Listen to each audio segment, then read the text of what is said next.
And we are live, I believe. Hold on, let me check. Yes, I can hear my own voice, and that is a bad sign. Welcome to Friday, anyone and everyone who's here. This is going to be just a chill as possible day today. It has been a long week. It has been a tough week. And with that, I think the best thing to do is to just chill out, play some games, and with that, I'll bring this up a little, I think.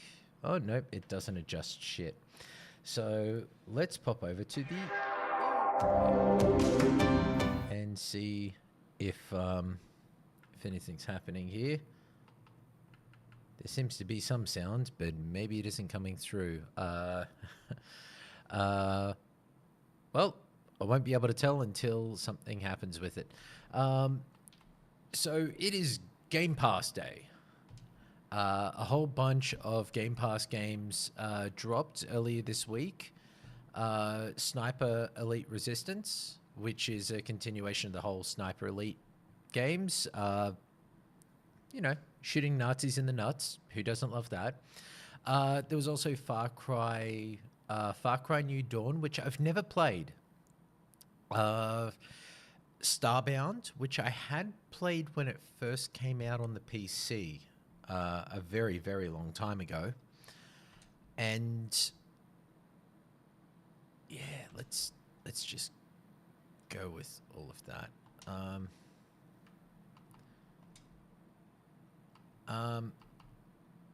I've got fucking fiber, and I'm in Australia.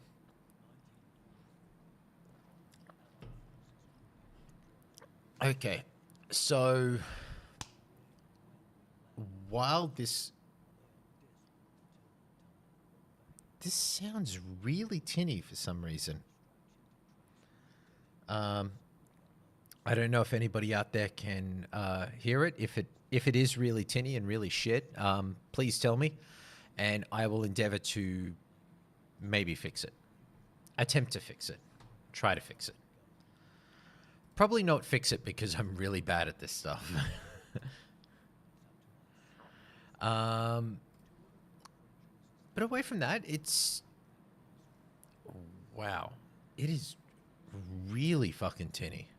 I'm honestly shocked. I think there might be some issues with it. Let's have a look. Nope, there seems to be nothing that I can do to try to resolve that. Fucking wonderful.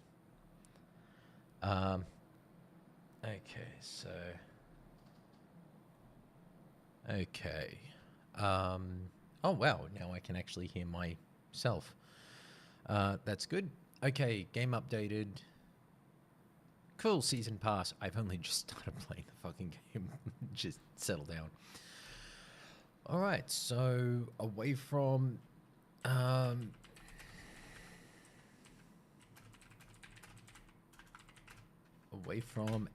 promotion post to a platform, that's pretty much it. So the entire idea for today was just to chill out, shoot some Nazis in the nuts, play some of Far Cry New Dawn, and we also have, I'll happily go along and pull it up, we've also got Eternal Strands, which came out on Game Pass, I believe a week or so ago, and a lot of people have been saying that it's fantastic. It's really fun to play, so I figured, why not? And yeah, Starbound, I mentioned, Far Cry New Dawn, Eternal Strands, and Sniper Elite. Wild Frost and Slay the Spire are still some of my favorite games to just kind of go back and play. However, I won't put more people through my obsession with those games. So we're just going to get in here. I don't think there's much kind of major bits and pieces. I'm not going to allow the invasions because um, I don't know if this is really well known about me, but I don't generally like playing with other people. Like I play with very close friends and wombats and DJ Fart Blaster and several other people who I know quite well. But I'm not I'm not really somebody who plays a lot of stuff online. Like I've done Apex, I've done this and that. Like I can jump in there and play a little bit, but I tend to really fall off of it because in the end, I want to kind of engage on my terms and try to play and try to interact, like enjoy the game. But I kind of need to find my own footing. So that's why I was like, screw it. I'll just find my footing while playing these single player games on Game Pass here live. Because why not? So, oh, there's actually co-op. That would have been nice to know. I might have been able to organize something like that. Well, that's what I get for just jumping in and not really doing much research. So, screw it. New campaign. Sharpshooter, yeah. Lowest difficulty selected throughout this playthrough. This mission will count towards achievements. All right. Medium level shooter experience or those new to sniper focus games. That sounds like me. Yep, that sounds like me. So, yeah, the week has been tough, but survived, doing well. Pretty much as soon as I finish all, like, as... Oh, wait. Oh, no, the bombers are coming. Oh, who would have known that you were starting a war effort that people would start dropping bombs on you? Oh, the old dam busters. That's right. Jesus. I still remember being told like a lot of this stuff. Like I don't know if many other people out there know it. But for a lot of people around my age who had parents who grew up or who had grandparents who were in World War II or anything else like that. All right, tap B to crouch or hold to go prone, and LT to aim, right. Okay, empty lung. Okay, we are just going to find this out as we go. We're going to press buttons and shoot things, hopefully. Oh wow, that is very, very responsive. Jesus Christ. I thought Jesse was...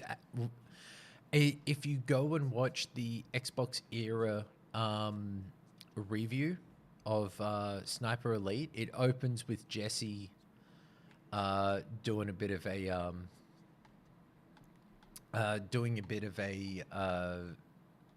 kind of voiceover thing, impersonating this guy.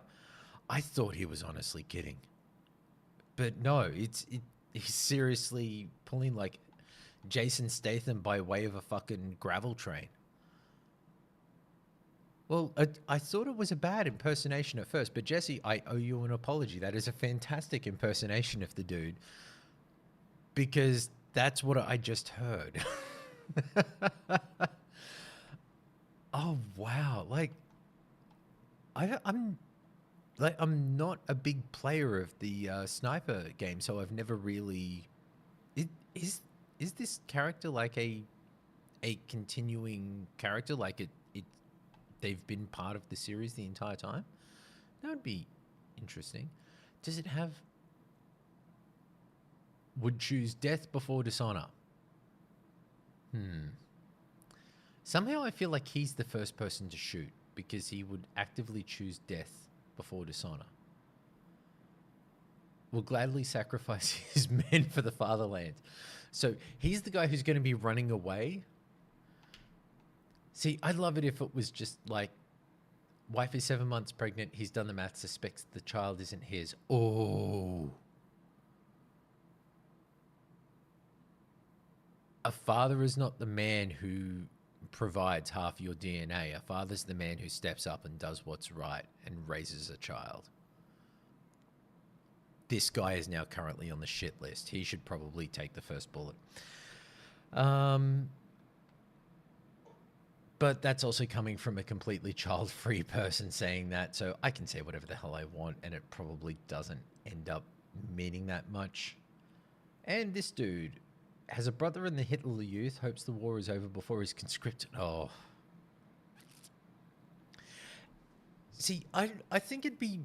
I like this. I like that idea of, oh, let's find something out about this guy at like 800 meters away. But it'd be interesting if it was just like, you know, snapped one off in the toilet 20 minutes before now. Will die knowing his comrades will avenge him. Well, yes, but if we blow that thing up, your comrades are probably going to be buried under the rubble of all of this and not be able to avenge you. What is that guy doing?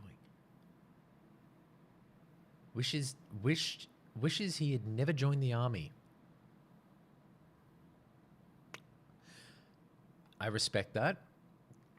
I probably wouldn't have wanted to have joined the army at all either. Oh.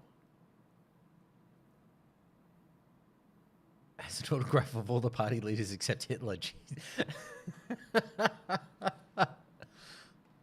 Although that guy's a bit dangerous. If he's standing around there looking out with the rifle, he's probably going to draw a bead on me quickly.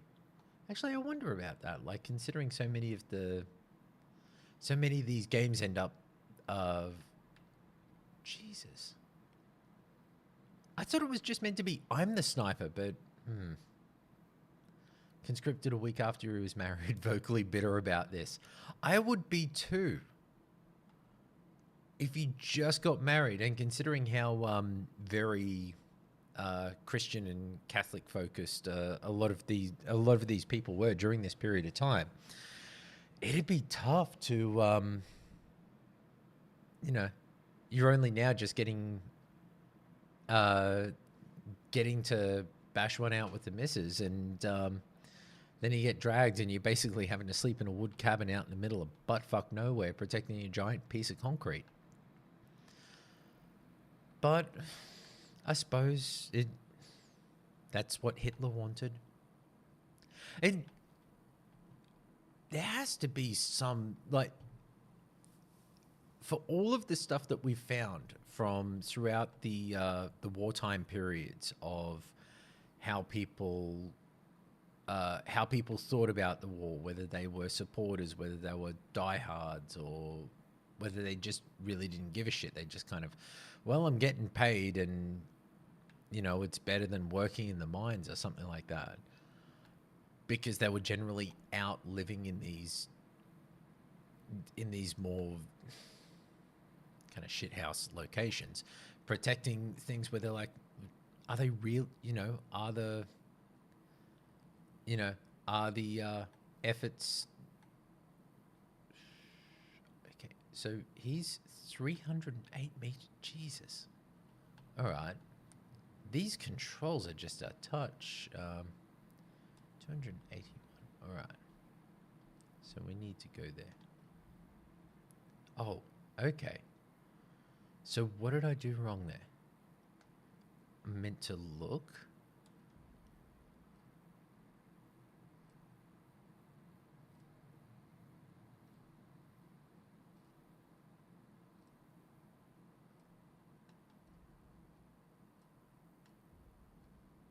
Oh, okay. Man, this is a really... It is tough. Okay. Let's maybe just go do some movement. Let's go take this guy for a little walk, and we'll have a shot. You can climb netting ledges and dead vines when... Oh, okay, so how do we do... Oh, okay. Oh God, now I'm doing the very thing that I always kind of go, oh, that doesn't really seem right for people streaming or playing games. Is would you really just be saying all these things like, oh, I wonder what I do here. Oh, how does this work? Jesus Christ. Okay. Okie doke.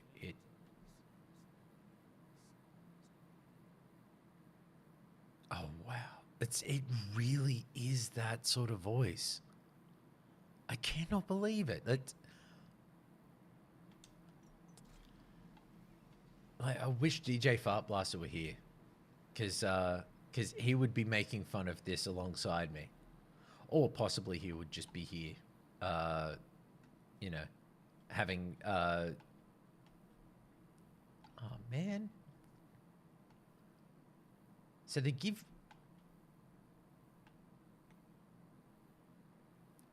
Okay, this is a whole lot more complex than I remember the previous games being, but maybe that could be just.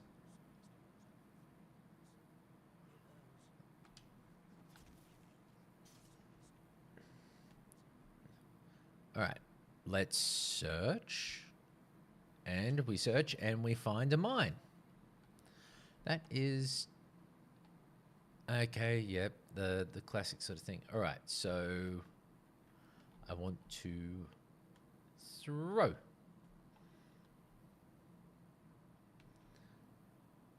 And the judges give him a 9. Unfortunately, he didn't really hit the dive properly, but you know, 9's a respectable effort. Okay, away from my terrible joke that, you know, everybody was probably making that joke in their minds at the very same time. Okay, I want that, and I want the subsonic rounds.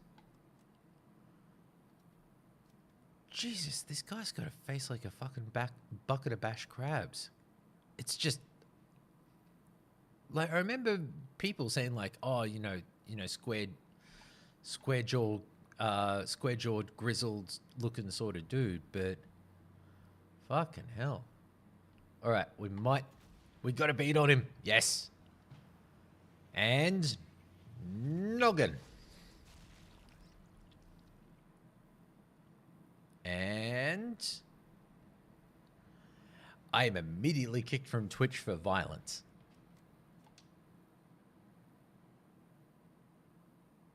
Nope, seems not. I was expecting just an alert to come up and just be like, you have been kicked from Twitch for not listing the violence. And it's like, no, I think there's violence in language is very much expressly stated on my profile. Okay, so... Okay. All right, there is a topic I wanted to bring up. Actually, I was brought up on the Xbox 2 Discord. Great guys over there. It was brought up by one of the members, Silas. The World of Warcraft housing was kind of announced or shown to a degree. Oh, can I clip this guy? Oh. And... shit, pop the helmet as well. Fantastic. All right, 2 headshots, so we need to go for a testicle shot next. This one's going to be the tougher one to do.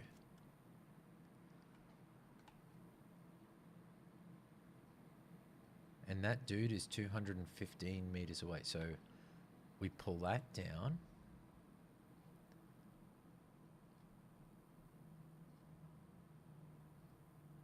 But I want to shoot him in the nut. Or maybe... no, it's not letting me do it. Oh, no, there it is. Okay. Oh, it didn't go for the... shit. Oh, yep. Okay. Well, we took 2 shots at his nuts and we didn't get one. But we got somewhere in his chest, hopefully. Um, so, hey, OMG Turtles, welcome. I'm trying to shoot people in the dick. I've managed to shoot 2 people in the head. No one in the dick yet. But the night is young, and there are many unexploded testicles in the world. So, you know, my favorite pastime. Yes, I am known for being somebody who just really loves taking out people in the dick. So it's weird. I've played these games before, but always on such an easy difficulty that this almost feels a little off. Hey, wait. Here's a dick shot.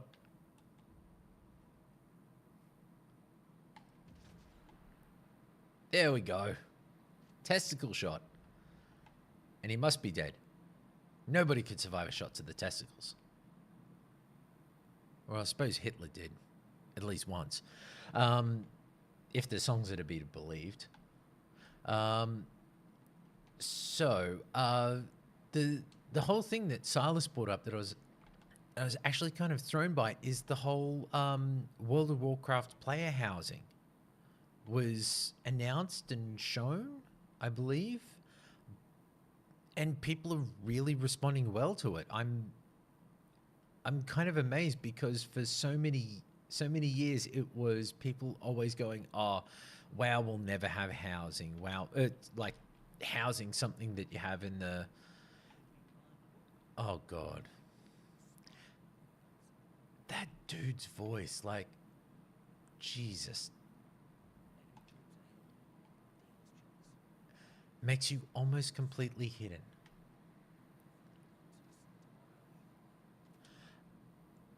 I really do owe Jesse an apology. I honestly thought he was having a fucking laugh with the voice.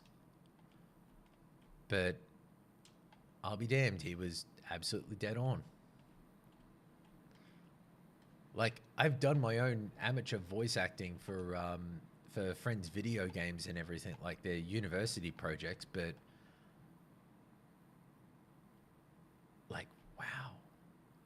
I suppose I really shouldn't be giving the guy crap because, well, he got paid for his efforts. So, you know, you're a professional.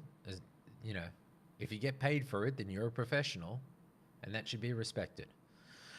Yeah, so the whole player housing thing, I was actually kind of amazed that generally whenever something ever comes out about World of Warcraft, it's usually such a... People are usually so anti any change to the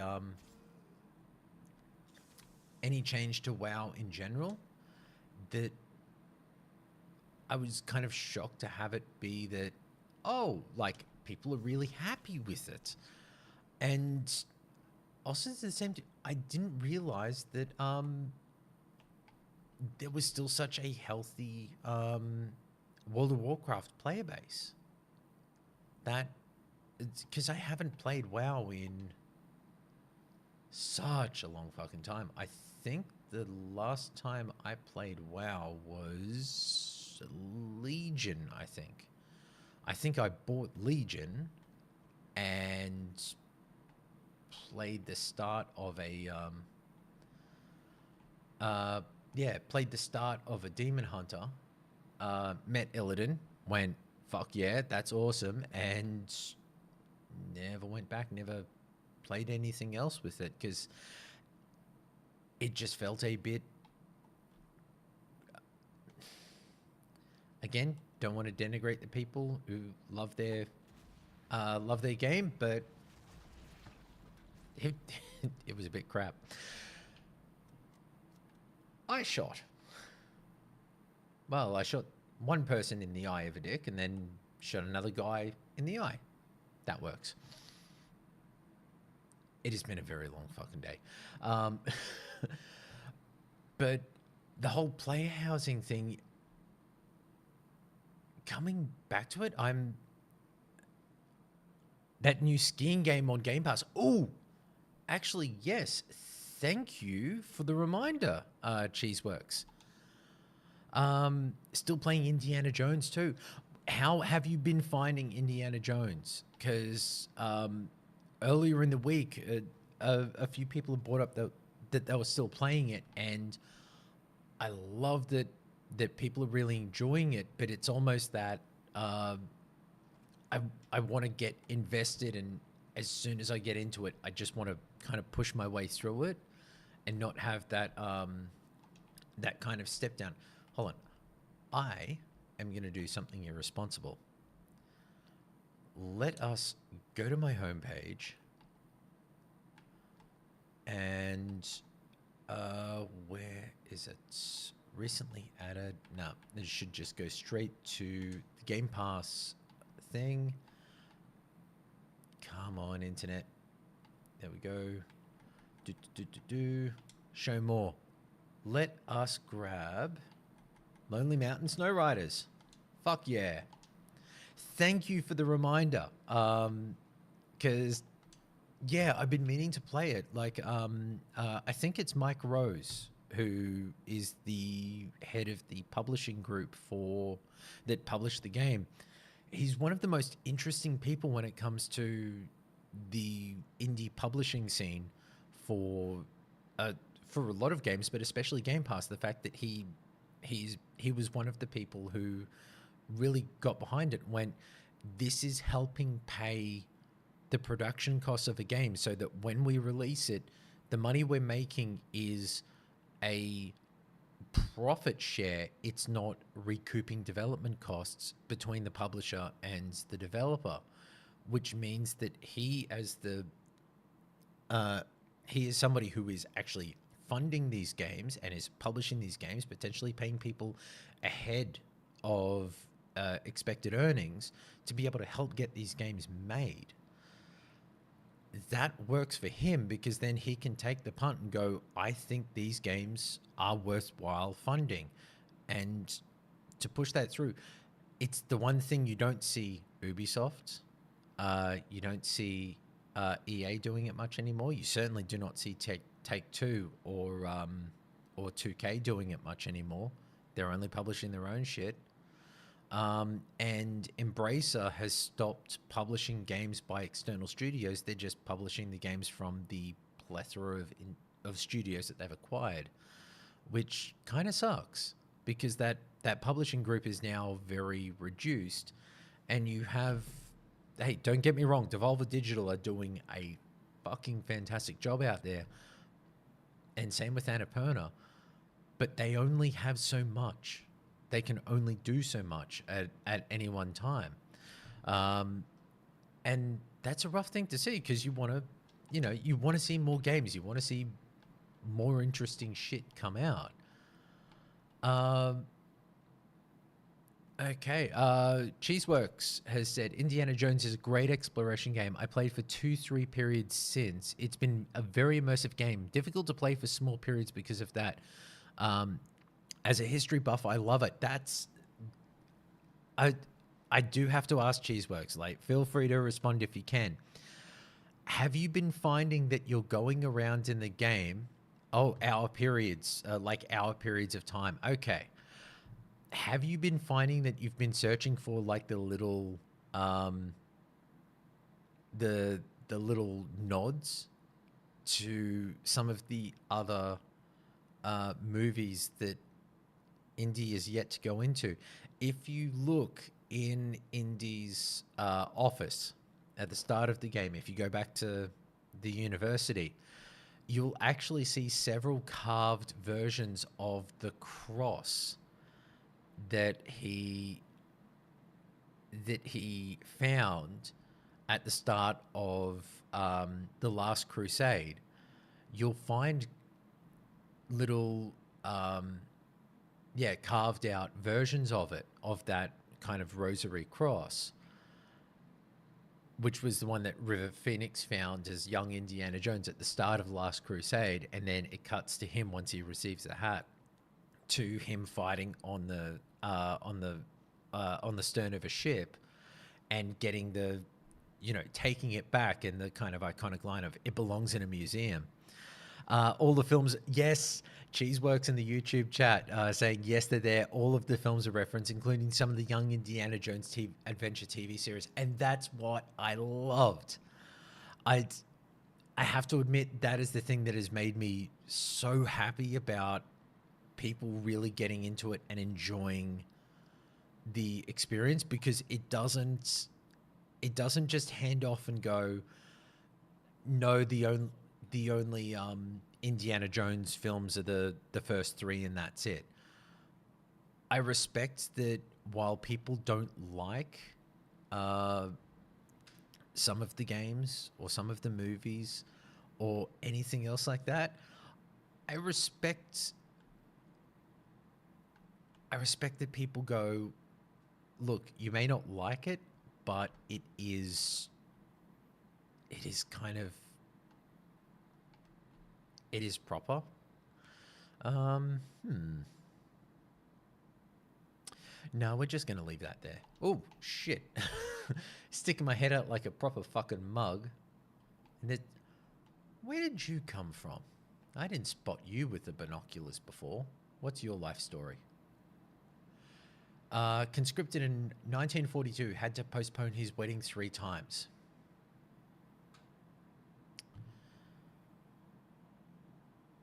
Shall we postpone his ability to have children?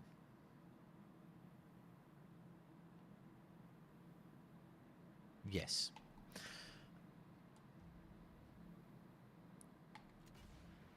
Oh, yes. There we go. The first X-ray testicle shot. It has been done. Oh, and possibly the most experience I've gotten in one single attack. Fantastic. Scarcely, you're British, right? Actually, no. I am Australian. I am very much an Australian.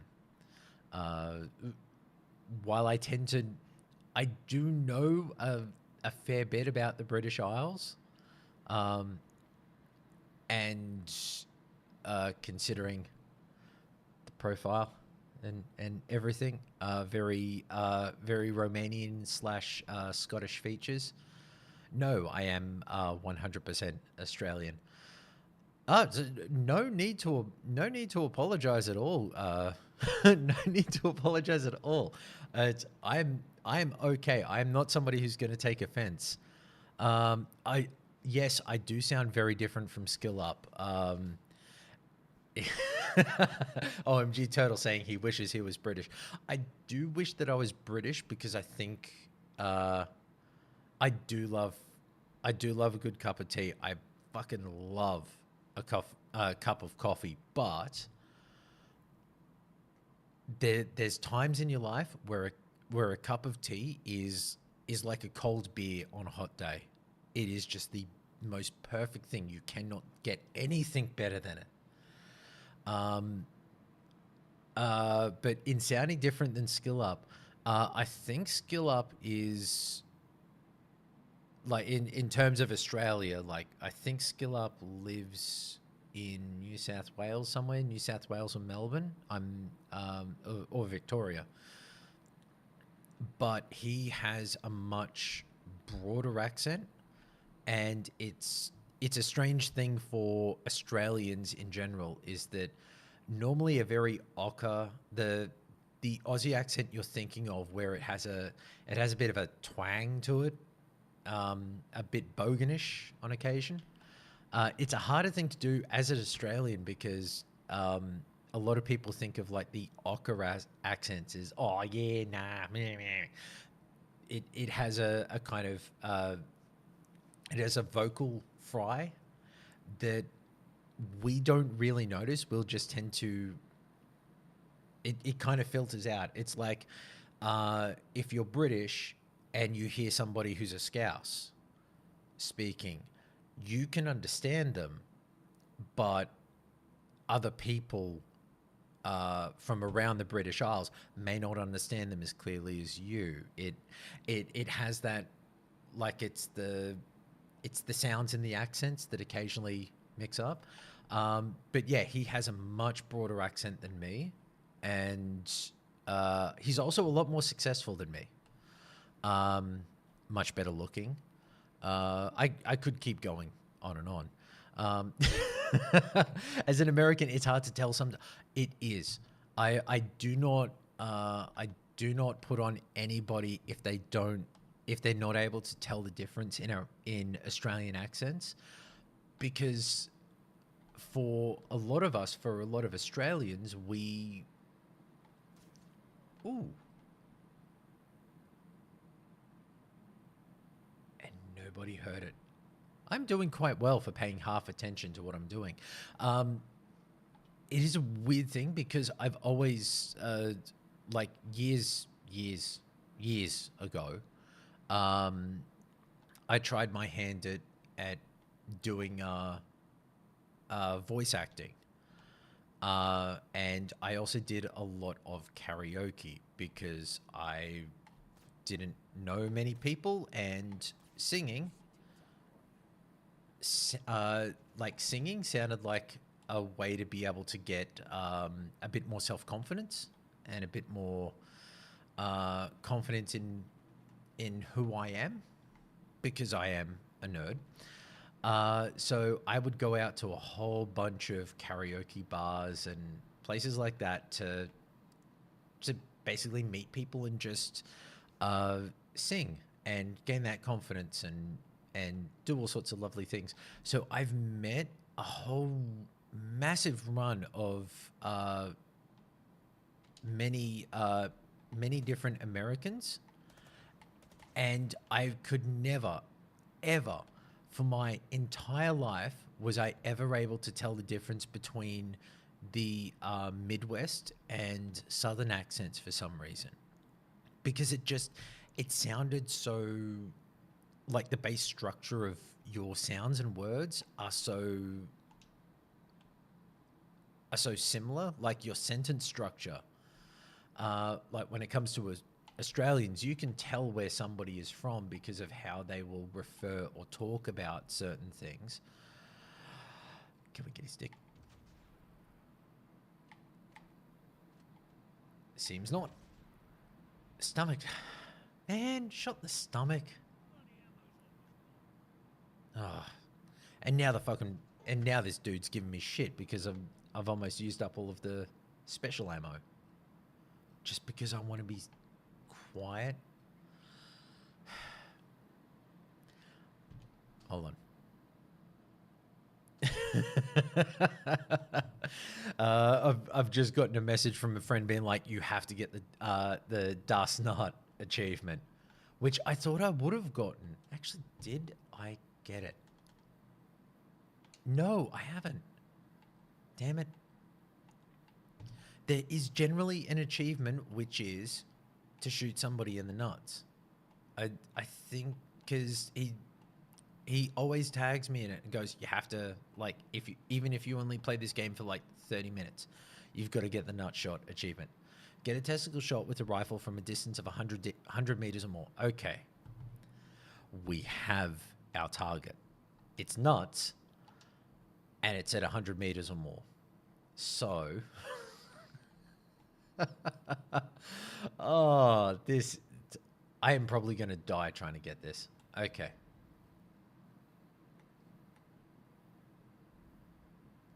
Hold on. That dude there is 170 meters. So, we're at 200 meters. Let's see. Come on, achievement.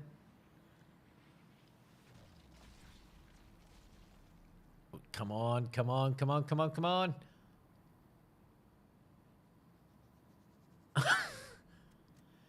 Testicle shot. Yes. There we go. Actually, for my VO career, I didn't actually ever book anything as a professional. I never got paid for any of my work. I just ended up doing a whole lot of just fill-in jobs for friends and people because of because of the people that I met who were working in the video games industry, whenever they were doing their own small projects and needing what you call scratch VO or scratch dialogue, where you don't have the money or the budget, you're trying to get something up. Uh, you need people to just kind of do fill in dialogue. And an amusing thing is that when you think of scratch dialogue, it's generally people in the studio. So in a video game studio, you've got a whole bunch of developers working in there, and everybody's art director or a technician or a programmer, and you normally just the sound guy will just get somebody who's in the studio themselves, and just go, hey, I need somebody to just come in and do, like, just say these lines for me. I need dialogue barks for this demo we're doing for X thing, a demonstration for a potential customer or a publisher even. I've done a lot of that work for people when they've gone, oh, hey, we're,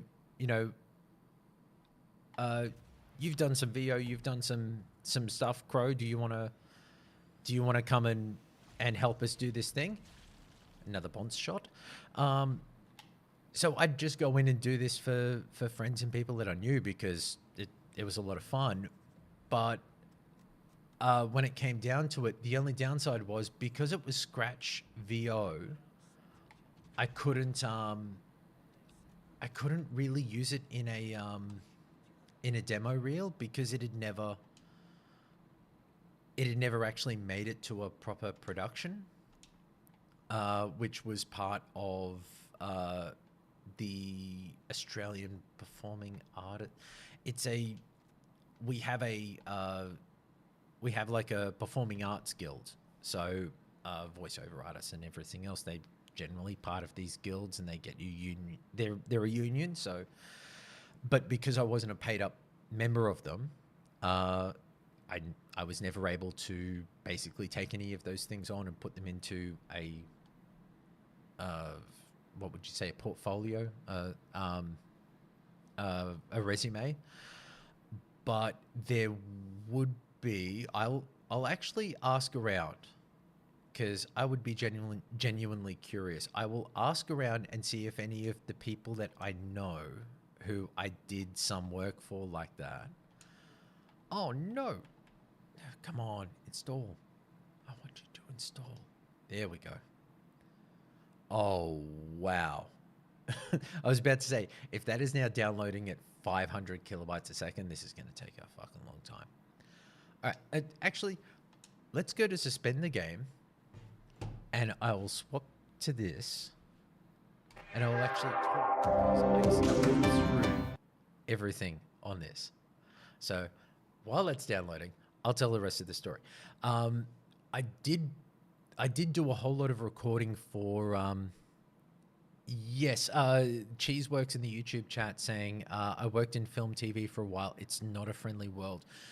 Unfortunately, no, it's not. I respect a lot of the people who I did meet. I did do a few auditions, but yeah, was never able to book anything, never got an actual gig out of it. But what I did do was mainly work for friends and people that I got to know and started associating with. Then people who would work in studios and be like, hey, we're doing a demo, or we're doing a vertical slice for a pitch to a publisher. Could we get you to just come in and just lay down some lines for us? And I'd always like, yeah, sure, no problem. So there would actually be a whole bunch of demos out there for games, some of which actually did get made. And they actually hide professional talent, which is why my name isn't on any credits lists or anything like that. But yeah, some of those games actually went into full production, got made, and that was fantastic. I was just happy to help. Uh, and then there's a whole run of demos. Actually, there's a whole run of projects where I auditioned and did everything, and just wasn't successful. And a whole run of kind of fan projects and other bits and pieces. If you're familiar with Skywind and Skyblivion, the remakes of the Elder Scrolls Morrowind and the Elder Scrolls Oblivion in the Skyrim engine, that's still currently going. They had open auditions for those for roles in there, so I put in for that. I wasn't successful, but that is the way it is. And yeah, nothing in the professional realm, but as an interesting side note,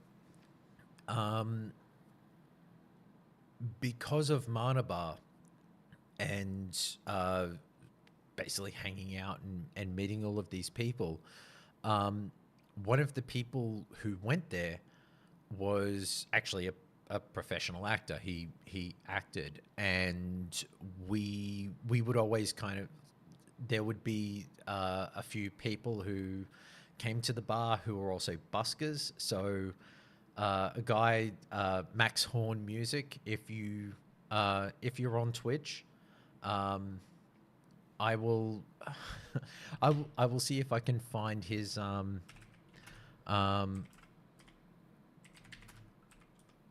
will find his link. Oh, well, it's just his website. So I'm going to drop that into the chat on all of these things here. Because back then, Max would go by the nickname of Denny Crane. Like, everybody always had a nickname that was a gamer tag or something else. His was Denny Crane. But there were several nights where Mana Bar is packed. So that it's at capacity. It's like 50 people in the bar. I would be at the bar most nights, but because of the capacity for the bar and because it kind of fluctuates back and forth, and being a smoker as I would always be in and out of the bar, generally standing around out front having a yarn, chatting with Gabe at the door. But Max had just finished doing a set and had come up, so he had his guitar with him. So he is standing out the front just strumming on the guitar, and we're chatting. Then he's just playing, like he's trying to learn a whole run of songs to be able to do pub gigs. I don't know if it's the case in America. Oh, and that bleep you heard there was Lonely Mountains Snow Riders has finished downloading, so that's good. So we'll jump into that once I finish this story. So pub gigs are fantastic in Australia. If you can get a good, reliable run of pub gigs where you are just performing, you're playing songs for about 2-3 hours, and you're playing like classic pub rock music. So we're talking Jimmy Barnes, Cold Chisel, John Farnham, but then it becomes more updated, and you've got things like John Butler Trio or Imagine Dragons or things like that. But for a lot of the bars that he was starting to get work at, they wanted older music. So he was having to go back and learn things like American Pie by Don McLean. Now, you wouldn't know it by looking at me, but I'm a massive sucker for old music, and especially parody songs. So everybody knows Weird Al Yankovic. The Saga Begins, his parody of Don McLean's American Pie, which is the saga begins, and it tells the story of the Phantom Menace. So Max and I are standing out there. He's playing it. I'm like, do you feel confident enough to do it? And he's like, fuck yeah, I do. which is what I love about Max. He always just has this energy to just be like, hell yeah, let's do something. So we did an acoustic performance of The Saga Begins out the front of Marna Bar on a Friday night on Brunswick Street. And one of the things that I was trying to tell before we jumped into all of this is that while I didn't ever book any VO work, back when I was younger, when I was 18, 19, I did actually get a bit of singing work for a few people who I used to go to karaoke with. I basically went to karaoke, and in a surprising turn of events, even though I have a rather rough voice, I would say now, I actually got into a few people reached out to me and went, hey,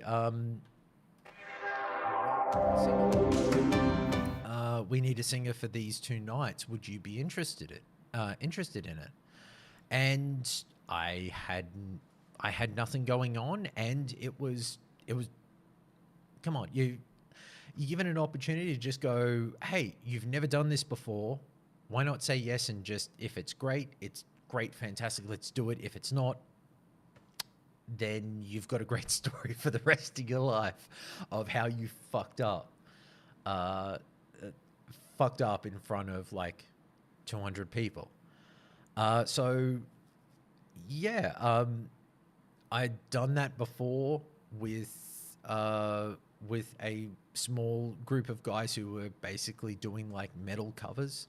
So it was basically, this is 2002, 2003. So this is a whole lot of Limp Bizkit. This is early Disturbed. This is, basically just a whole bunch of like classic and new metal music. And I knew it well enough to be able to just do it. So I was basically like the backup vocals to the other singer, and we just performed that night. So then fast forward a couple of years, and out the front of Marna Bar, singing along with Max, and he, in the brilliant way that he does, he was able to. I'm not great with harmonizing. Here's an interesting thing. I'm actually tone deaf. Completely fucking tone deaf. If Wombats was in here, she would be able to confirm that I never knew for so many years that I was actually tone deaf. I can't match a note in my head. I have to hear it. If I can hear it, then I can sing it. But if I don't know the song that well, if I don't know that sound, I can't sing it for shit. I cannot match it, and I will be so out of tune. But I know those songs well enough that Max was able to harmonize with me in a way that kind of made it just absolutely buttery smooth. It's fantastic. And this guy who was down at Marna Bar comes out and is like, holy shit, I didn't actually know you sang. And I'm like, I don't really. I did karaoke for years and did this and did that and all of this stuff. He then a few years down the line, he gave me the contact details for a group who would who would just basically work with you to be like, hey, how are you as a voice actor? What range do you have? What voices can you impersonate? Because they did a lot of work for people when they were trying to find just a close enough sound alike. So that would be, somebody to do the Mark Hamill's Joker or other kind of characters when they were just trying to do like parodies and kind of bullshit like that. he put me onto them, and for years since, up until about probably 2 or 3 years ago, I would occasionally get reach outs, like people reaching out just out of the blue, being like, "Hey, we heard your kind of track lay down for Mark Hamill's Joker. We're looking to do this. Would you be interested?" But here's here's the reality of it, which is a very I don't think I've ever told. Yeah, I don't think I've ever told this story in a Discord or anything else. So nearly all of the people reaching out over the last 5 years have been people who have been trying to find voice actors and voice artists who can impersonate characters for the source filmmaker porn scene community, like the Blender. I think like it's Blender animations and everything else. They basically take like game models out of games, rig them up, and then do shit with them. Uh, yes, we're going to allow data tracking. Yes, so we can go to that resolution. We're all good. Okay, continue. So you've never heard of that cheese? Okay. Yes, there are people out there. Trying to remember the names of. It's probably better not to kind of say the names of the groups that reached out, but yeah, there were groups and people with those teams that were looking for somebody who could impersonate Mark Hamill's Joker, or to do a sound alike close enough. Okay, hold RT to move forward.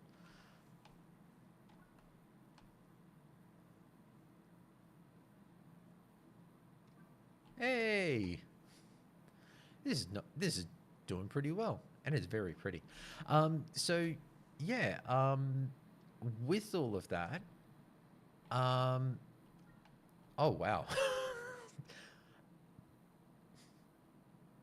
yeah, let's do it. Learning the rest of the controls. Okay, so they did reach out, and people offered and were like, "Hey, you know, the we're willing to pay, these are the rates at what we pay and everything." But when it came down to it, even kind of looking at it and going, one, I didn't really have the audio equipment to be able to do something like that. And two, it was like that little step too far. Like, I'm willing to make a dick of myself, but to kind of have my voice associated with that, I was just like, I couldn't do it. Like, I appreciated the fact, because when I reached out, went, yeah, thank you for the offer, but no, thank you. I'm not doing any voice work anymore, and that's it. They did seem to kind of anticipate something and go, oh, well, we're not asking you to do scenes like that in this. You, like, this character comes in and says these things and does these things, but then their goons are the ones who do the porny stuff. We don't need any of that from you. And it's like, yes, I appreciate that, but I'm still not comfortable. And all due respect to them, they were just like, yep, that's no problem. Do you, like, are there other people that you would say are really good at this particular vocal performance that you would recommend? And there was one person who I recommended, because they were Cheeseworks in the YouTube chat saying that it would be really funny if it was the only thing on your resume was that. Yes, it would. And it does kind of make me go, man, like, maybe I should have, just to be able to have this really weird resume of just like, voice acting performances, you know, paid performances, and it's just like, um, you know, vocal matching performance, Mark Hamill's Joker, um, you know, name of studio, name of video that they did, and having to kind of like, because for your resumes and everything, if something is pornographic, it is generally, uh, it is generally that you kind of put it in brackets and be like, this is porn. I did porn, so that all of the associated people are not, you know, they're not looking. Oh shit, crouch, crouch. Yeah, so that people aren't kind of like thrown for a loop if they go, oh, okay, uh, let's look at this performance and see whether it's up to snuff for what for the sort of role that we're looking for. If it's a case of like, oh my god, like they were actually in porn, we can't have that. Like this is a, you know, child kid friendly show or something. We can't have somebody who's doing a performance in this ever be associated with porn, because here's one thing. Okay, hold on, Cheeseworks. That's how stupid I am. I didn't know that there was animated porn. Yes, there is. And if you're so inclined, feel free to go and look up all of that stuff. But yeah, ever since things like Source Filmmaker and 3D animation software has become a lot more prolific, and a lot better tutorialized. I'll be honest, and also a lot of people going and doing animation. I am good. I am a child of God. I do not doubt that. There is no need for you to go and sully your eyes with this stuff. But with the broadening of the world, with the way that the world has gotten better with better software, better technologies, people being able to study. Like one of the things that I personally know someone who works in that realm of animated porn, like doing CG, like computer generated porn. She was a animation lead for a video game developer many years ago. She got laid off with one large, like a studio closure that happened. She then moved, started with a new studio, had just signed off on, like, she'd been there for 5 years since, and gone, I feel really embedded with this studio. They're great. They treat me well. I've gotten promotions. Everything's going well. She got herself a mortgage. And I think it was about three or 4 months later, round of redundancies, and she was hit with it. So she basically pivoted and was doing animation work on contract for the studio to help them get this project done. And she was top of her class, everything else, but just everywhere she went, the studios were closing down and weren't able to take on additional people. So she then started looking for contract work. Long jump. There we go. And short jump. There we go. Cool. So she reached out. There's websites on the net where you can find contract work, like people looking for hires or contractors who would be happy to take on work and go, okay, I need 3 or 4 animators. This project is going to be like 6 weeks. So you basically jump in and, yay, First one done. Stumbling all over my words though.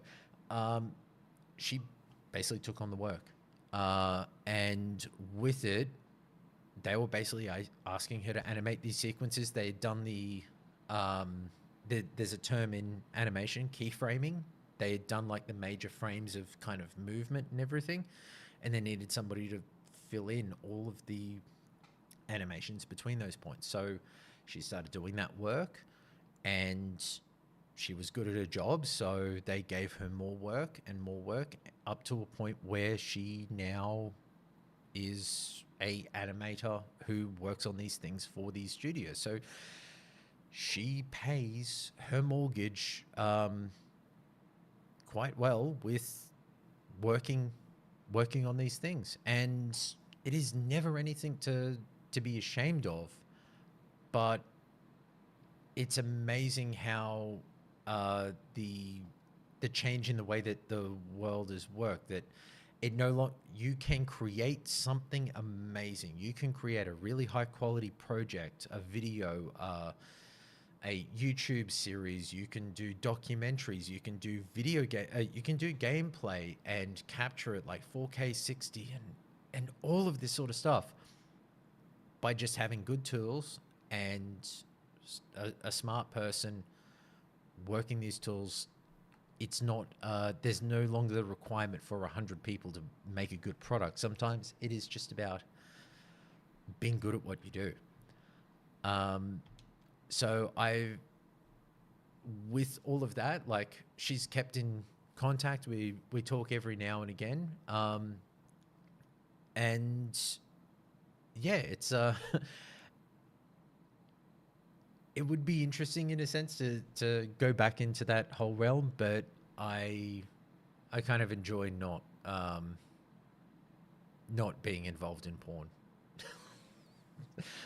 I'm happy enough chatting with this person and being like, so what are you working on? And she sends you a clip and you're like, Jesus Christ, how much are they paying you? And they're like, this much. And you're like, I can see every dollar on the screen.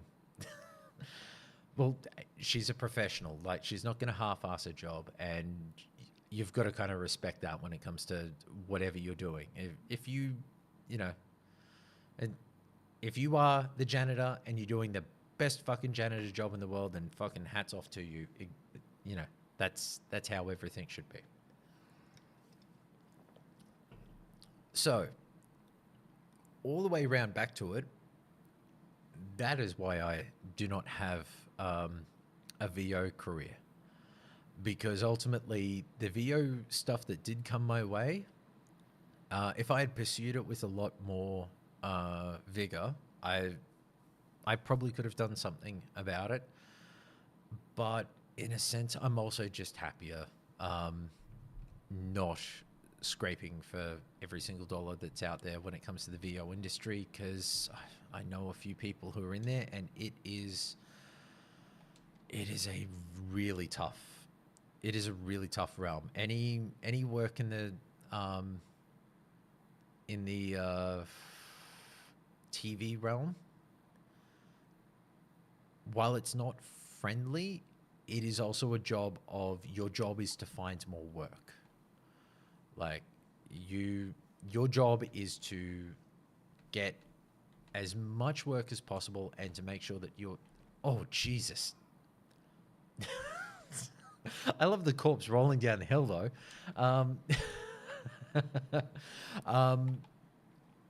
There's so much of your job ends up being about finding work and being able to find projects that are good, that continue on. If you're lucky to get into a series, if you're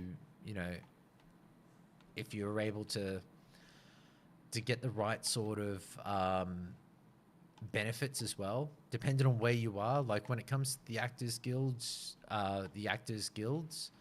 you need to have a certain amount of work that you've done or are doing over a year to be able to pay for your benefits. I know for America, like, health benefits are a really tough thing. Like, you have to spend a lot of you have to get a decent amount of time or a decent amount of work under your belt to be able to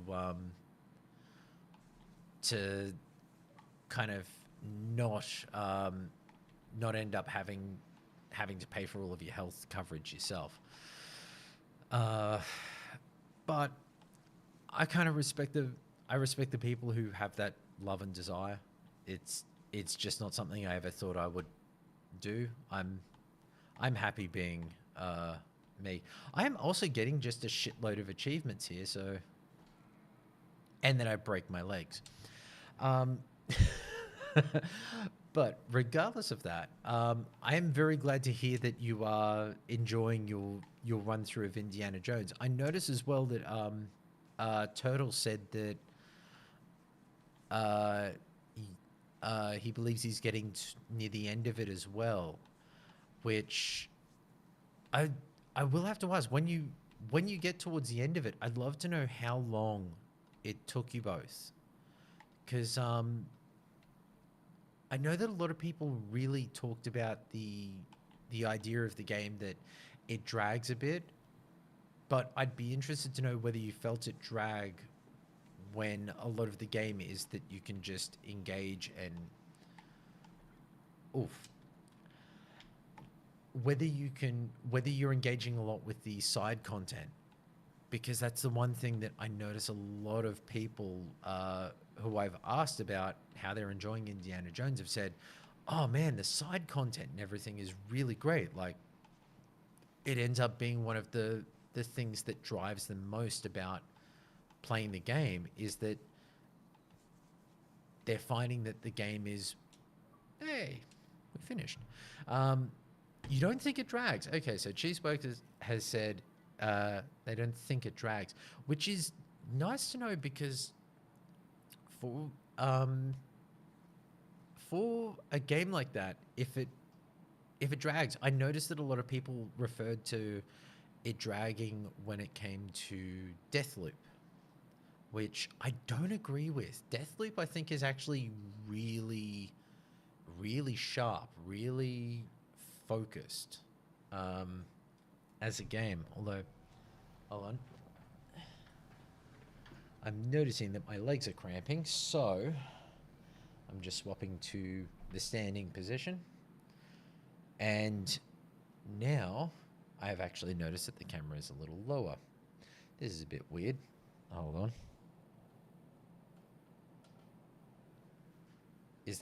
That works a little better. You're taking your time with it, okay? Because yeah, if I feel that a game ends up being like, I think there's always the point of, you want a game to feel that if you want to spend more time in it, that the game goes, fuck yeah, like, we want you to spend more time, like, spend all the time that you want. They always just give you these little things to kind of crack along with. 25 hours, 45 minutes right now. Okay, that's actually a damn good chunk of time. Because, yeah, it is,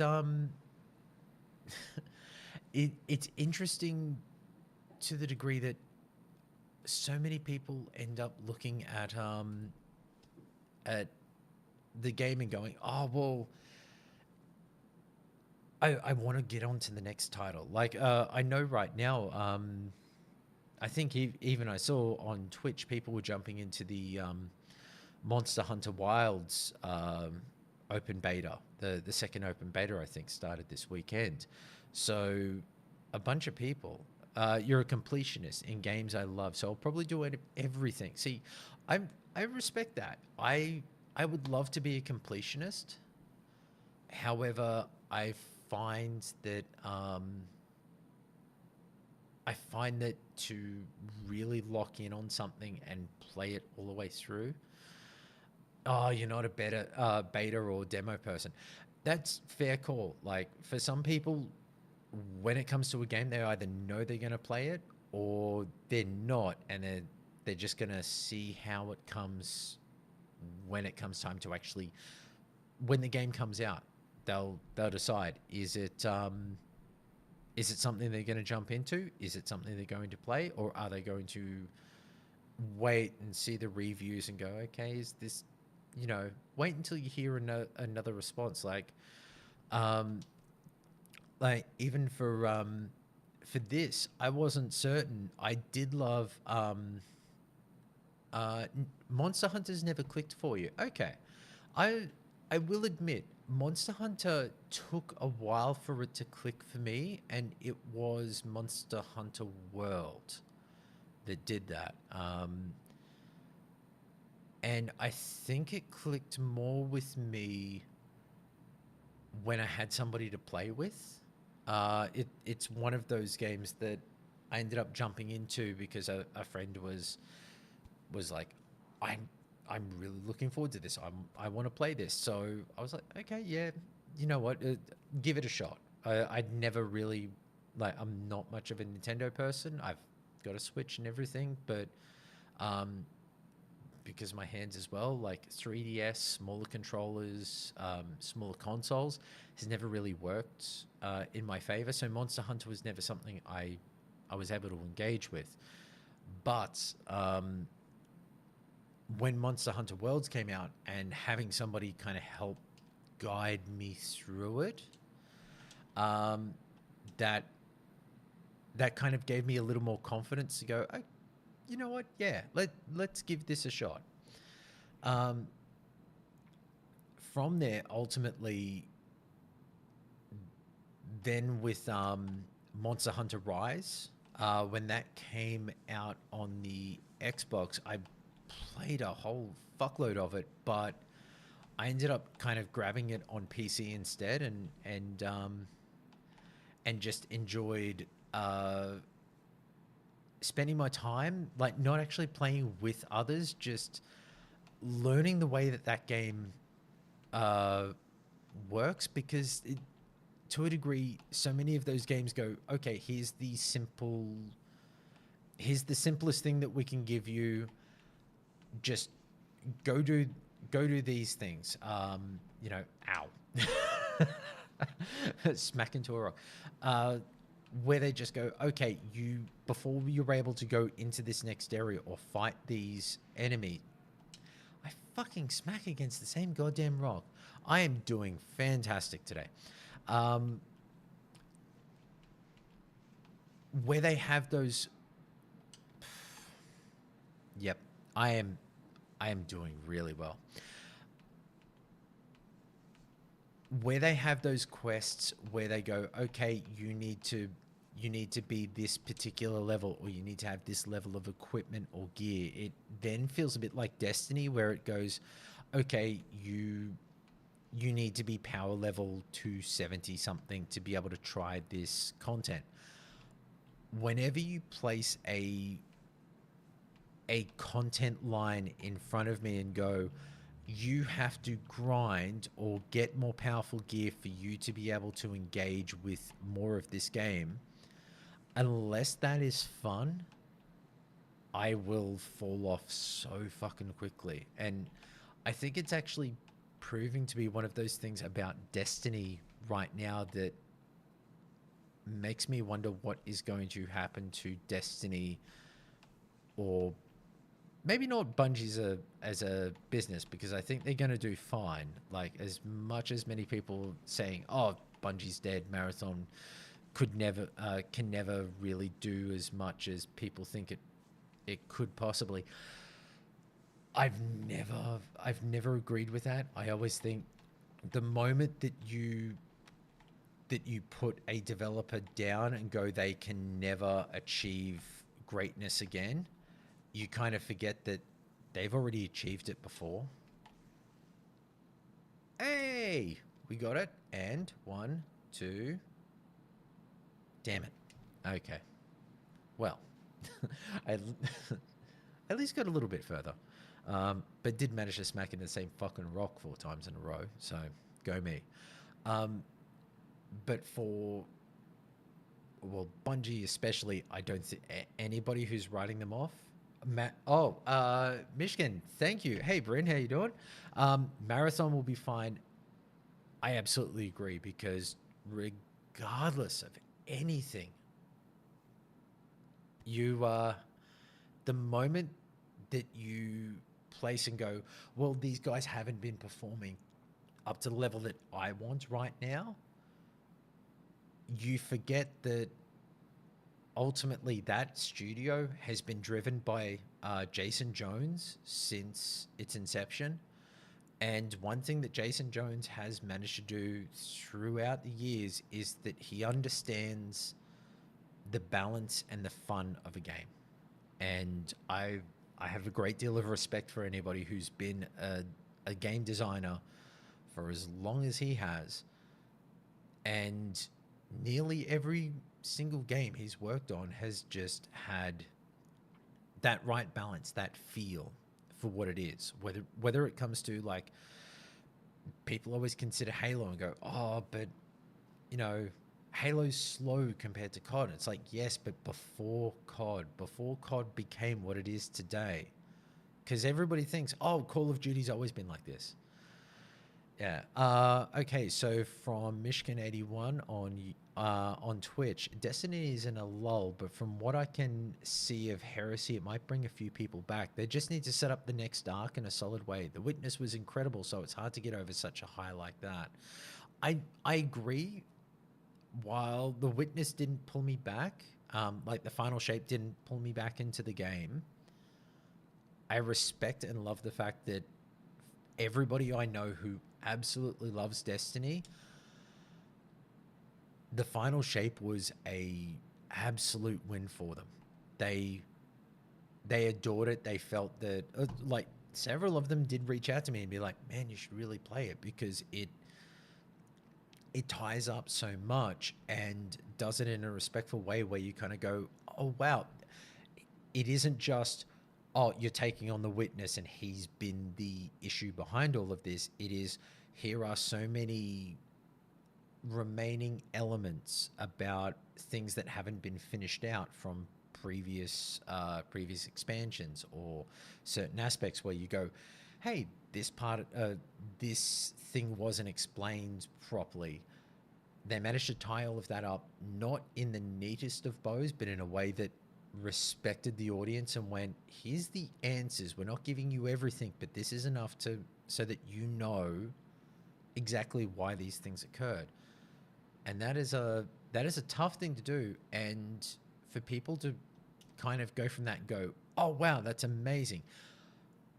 But I think, Michigan81 in the Twitch chat, I live Destiny now via the Lord guys, like, my name is Biff and Evase. I haven't played since Beyond Light. Holy shit, really? Like, considering it, I would have thought that you would have jumped back in there. But I will say, my name is Biff. I have listened, like, I think it was just before, what was the expansion before the Final Shape? It was the Neon one on Neptune. No time now, man. Plus my old crew has moved on. I can absolutely understand and respect that. It is, yeah. When you start getting, when we start getting older, there's just not enough time to be able to jump into, especially throwing yourself into the side of a mountain. There's not enough time to be able to put into games like a Destiny where there is a requirement to spend that, I'm trying to think of the best way to put it, because I don't want to seem dismissive of it for the people who do have that time, but ain't nobody got time for that, in a sense of, well, oh, Jesus, that is going to be a tough jump.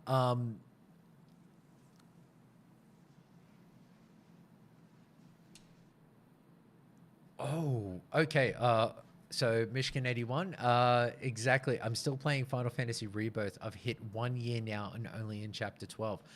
See, that is tough, because yeah, when it comes down to it, so many games and so many elements of what we play away from me. You're 1 year now and only in chapter 12, and I keep flying into the side of a fucking mountain. Um, um, it's tough to spend that time in games, because not because we don't want to spend the time. I think that's a harder element, is that the games still. I I'm doing terrible at this. Um, it's a harder aspect to place the small amount of time that we have that has a value to it to a lot of games in a way where we can feel that we have that we're not chewing the time, like. And it also kind of goes to what I was speaking with Cheeseworks about on playing Indiana Jones at the moment. I want to spend more time in Indiana Jones, but if I don't have a good hour and a half to 2 hours to be able to put into it, um, then I feel like I don't get enough time in it. This, okay, so Michigan 81, there is too much entertainment that is so easily accessible with such little amount of time. Very much true. Okay, and Cheeseworks, you have to release the power on that jump, the right trigger. I had the same issue. Okay, thank you, Cheeseworks. I appreciate that. Okay, so. Oh, yep. I release the power and land and go, hooray, and smash into a fucking rock. Yeah. So Michigan, I'm exactly the same. I need a minimum 1 hour of time to make it worthwhile. I absolutely agree and understand. Oh Jesus. Marvel Snap is still fun. See, I have the same with Magic the Gathering on my phone. So let's try this. We get over to here and over to here and here, whoop, and down off the side of the mountain. That is also part of the aspect that makes me wonder about the way, like, I know I'm a fuddy-duddy when it comes to, oh, Jesus. How the hell am I going down the side of a fucking mountain? Yes, we were talking Magic back in the Strathmine days. So Michigan 81 asking about Magic. Like, yeah, I've only recently just jumped back into playing Magic the Gathering.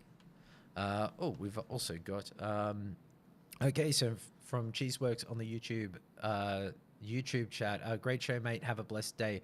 All the talk of Indiana Jones has me wanting to play a bit more before work. I hope we get to play a game sometime soon. Glad Xbox Era connected us together. Thank you very much, and appreciate even for dropping in and having a chat. I really do appreciate it. So thank you, and I hope you have a chilled, relaxed rest of the day ahead. And while me on the Australian side, I'm going to chill out and play some games and grab a couple of hours sleep before heading into work again tomorrow. But thank you very much and enjoy the rest of your day. And thank you very much for telling me about the releasing the right trigger, because I would have been screwed. So now, oh, I'm finally back there again. We can... Damn it. I will get it, Cheeseworks. Don't you worry about it. Michigan 81, apologies if I hijacked the chat. YouTube must be on too. Yes, it's on YouTube and Twitch. However, fun rule. If you have two chats, if you have YouTube and Twitch together, you can't put those chats on screen on Twitch because it breaches their rules. But you can have both of those chats on YouTube, but I can only export at one time one output. So I have both of the chats in front of me here. So seeing as everybody can't see what everybody's saying, I always speak it up so that everybody can feel like they're being heard. Oh God, yeah, I should start a Kick account as well. Have three chats all at the same time. Oh my God, that actually fuck it. Why not? It's have that, and then I'll put TikTok on as well, and uh, and then I'll probably spend less time playing games because I'll be vocalizing the comments from everybody across 3 or 4 different platforms. I'll probably be the most successful streamer in terms of just speaking and vocalizing people's comments instead of text to speech. It's like you know, just speech in general. Look, that considering all of the different metas that people talk about when it comes to Twitch chat, where the fuck am I going? Um, all of the different metas, it's kind of like the hot tub chat, except I'm not in a hot tub, and I don't think I would ever get into a fucking hot tub, especially not on not online. Like Jesus Christ. Although I remember talking about this when I'd started streaming. Like those girls out there, and um, there's an IRL streamer who does, who I follow, who does all of those plus X live. Jesus, that is seriously impressive. Like away from the whole X being somewhere that I tend to be live and let live, but even I kind of went, you know what? I don't want to live on this planet anymore when it came to Twitter or X or whatever they want to call it now. Mad respect, though, if you're handling all of those platforms at one time while live streaming, while interacting with an audience. That is levels beyond what I think I'd be capable of managing. Hell, I even have a tough time just trying to manage YouTube and Twitch.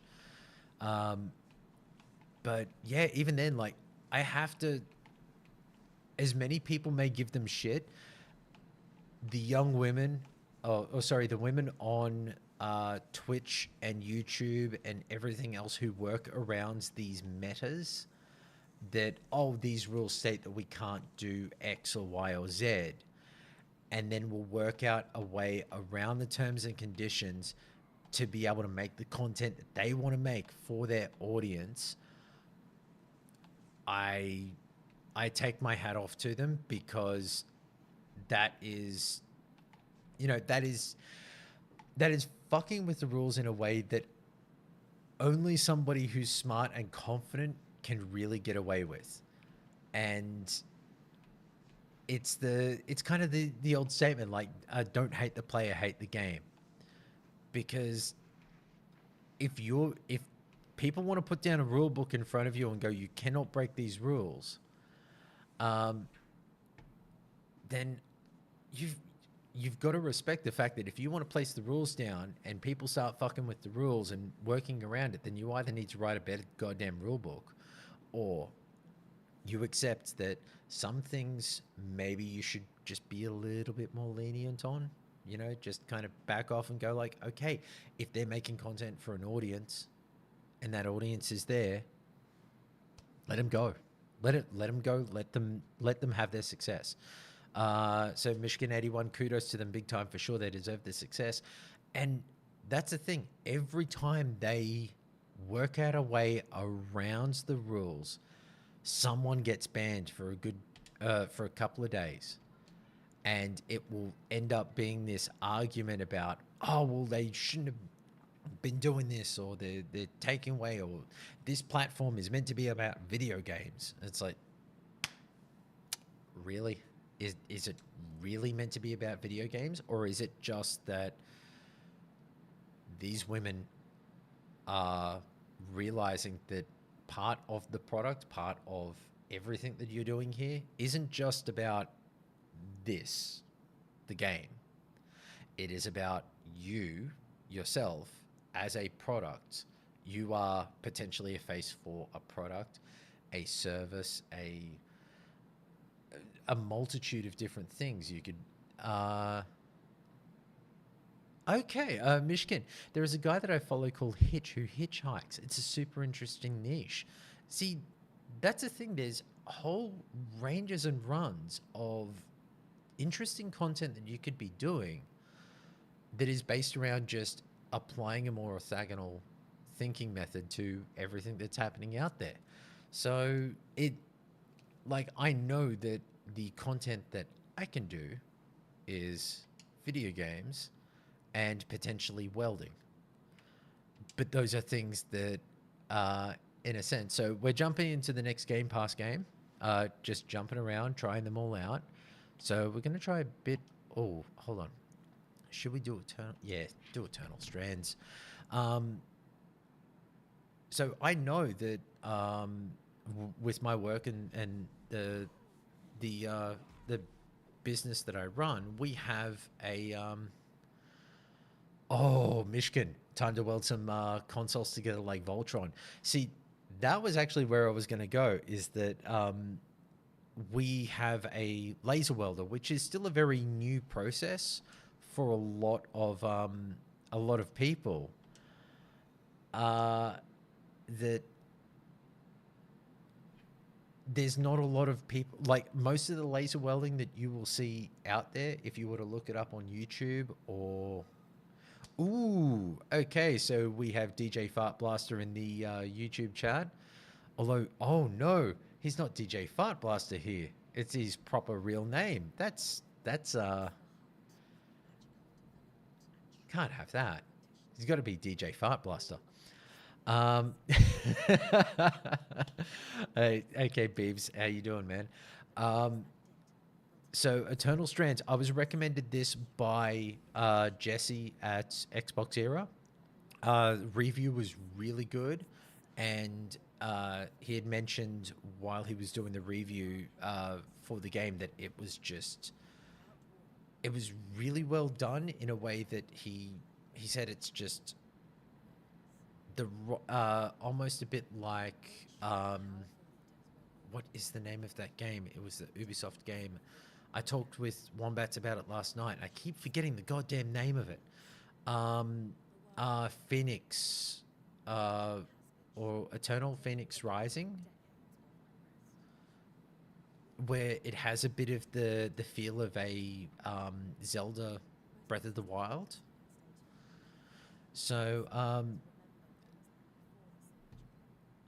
so yeah, it has its particular third person gameplay and everything else, but it has a bit of climbing, it has a bit of magic, and really good combat, is what I've been told. So, and the weapons don't break, or not at least to my knowledge, which means it is already better than Zelda. Although I know that Michigan's going to take issue with that because nothing is meant to be better than the Legend of Zelda series. I don't know if that is your position still, sir, but I would generally assume that it is. Um, so we will just skip the cinematic because I did want to get into the game. In terms of a Zelda-like game, yes. All right. Actually, Michigan, on that, the most recent Legend of Zelda game, the one on the Switch where you actually play as Princess Zelda. Did you play it? What did you think? Because I know that it played similar, if not very closely, to the Game Boy remake that they did recently. Link's Awakening, I think, was the Game Boy title. Um, okay. Oh, sorry. I no, I didn't play it. Look cool, similar to Link to the Past. Yeah, it did. Of quite a few people I know who played it, were very happy with it, and were like, actually, this is just fun. It's very different. Also, I apologize for anybody who is watching this, either now live or later, that I am skipping through the dialogue. I did catch the. I did actually watch the kind of cinematics and everything for the game. I do know what's happening, but it's just the case of jumping into it. I know that uh,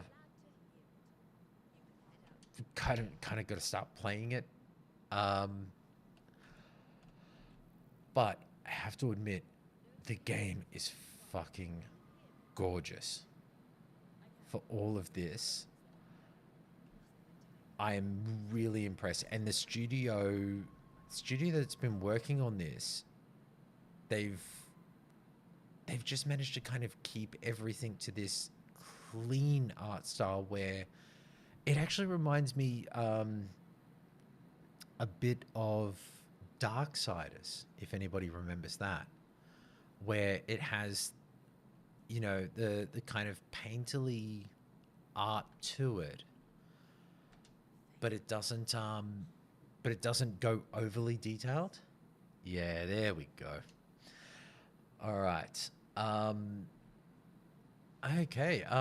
So Mishkin in the Twitch chat. Funnily enough, I've kind of moved on from Zelda. Again, it's a case of time and just moving on with gaming preferences. The majority of games I've played over the last few years have been JRPGs or Cyberpunk. Okay. And there's only one game I'm excited about this year, and that is GTA 6. I'm interested to see what GTA 6 is like. This is the first time that I'm not clamoring for it, though. Not in a case of apathy towards the series of games, but just I'm waiting to see what it actually is, because I know what to expect from a GTA game, but I'm not certain what it is that they're actually going to deliver. And that makes me wonder very much about how when it's come to the games in the past, the satire and the way that they've generally presented those games in the past. This is the first time that I don't think America is very much ready to have fun poked at them, which does make me wonder whether everything is going to be okay or whether people are going to jump on board with this idea. Excellent. Now we get to... All right. LT for the preparing and hold RT and... Okay, fantastic. So, I do like...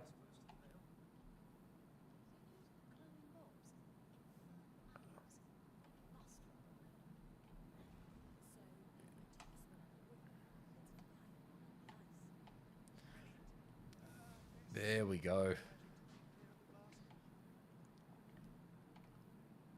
And it's going to... Nope, it just set everything on fire. Damn it. Or is it going to... Nope. I should probably climb the wall. Damn it. Okay. Oh, it is just straight off climbing. Okay, that is fantastic. I like the fact that I can just climb up everything. And, and the health tutorial. See, how can it surpass... Okay, so Mishkin, I get it. What is the scope? How can it surpass 5? What is the writing like? How will it link to GTA Online? Actually, I do want... So, Beebs has changed his name to DJ Fartblaster on the YouTube chat, which is better. Now everything is correct with the world. I know that DJ Fartblaster, you've played a lot of GTA Online. I'd put that question to you as somebody who's played a shitload more than me. With GTA 6, are you more interested in GTA 6 the game, or would you be more interested in what the online is? Because that's one aspect where I've enjoyed GTA Online. But that's the thing where I could see potentially a lot more enjoyment, a lot more that I could, uh, a lot that I could really sink my teeth into. Whereas the kind of standard game ends up being just a you've played it once and that's about it sort of thing. So, I would be very interested to know whether that has an interest for you.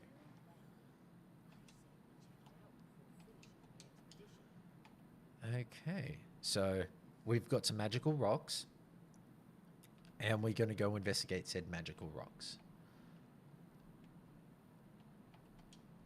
Oop, there we go, out of the shadow. Excellent. Man, maybe I should have actually played a little bit more of this earlier tonight and just kind of gotten past a lot of the major tutorial stuff. But to the same degree, I was just like, screw it. You know, jump in, let's have a look at it.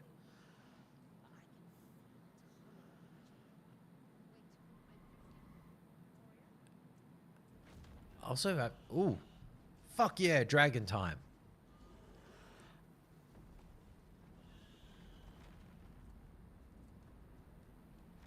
I have to admit, for a cinematics team as well, for a smaller dev studio that worked on this, this is quite impressive.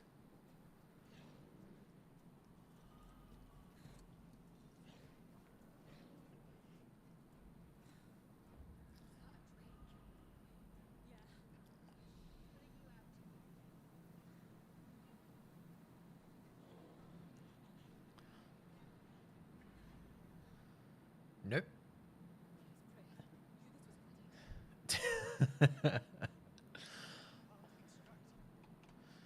All right. Let's see if I can. Yep, hit you with shit. Okay, so RB is block, and B is dodge.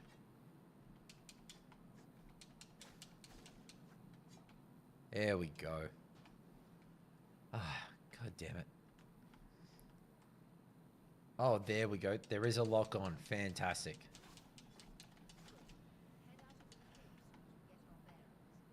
All right.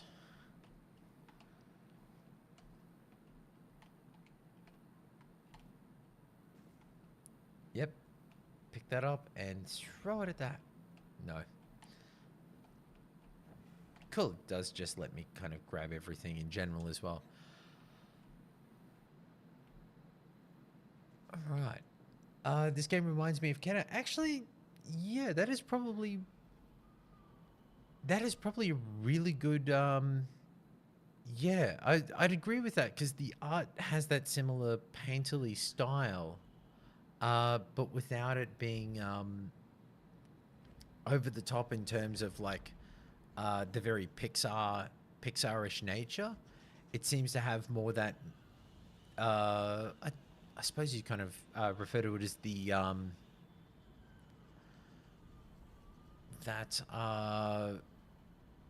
almost the way that the Sony Pictures animation studios have kind of changed things up since Into the Spider-Verse, where instead of kind of keeping to very flat colors, they're putting kind of texture and depth with a lot of lighting um,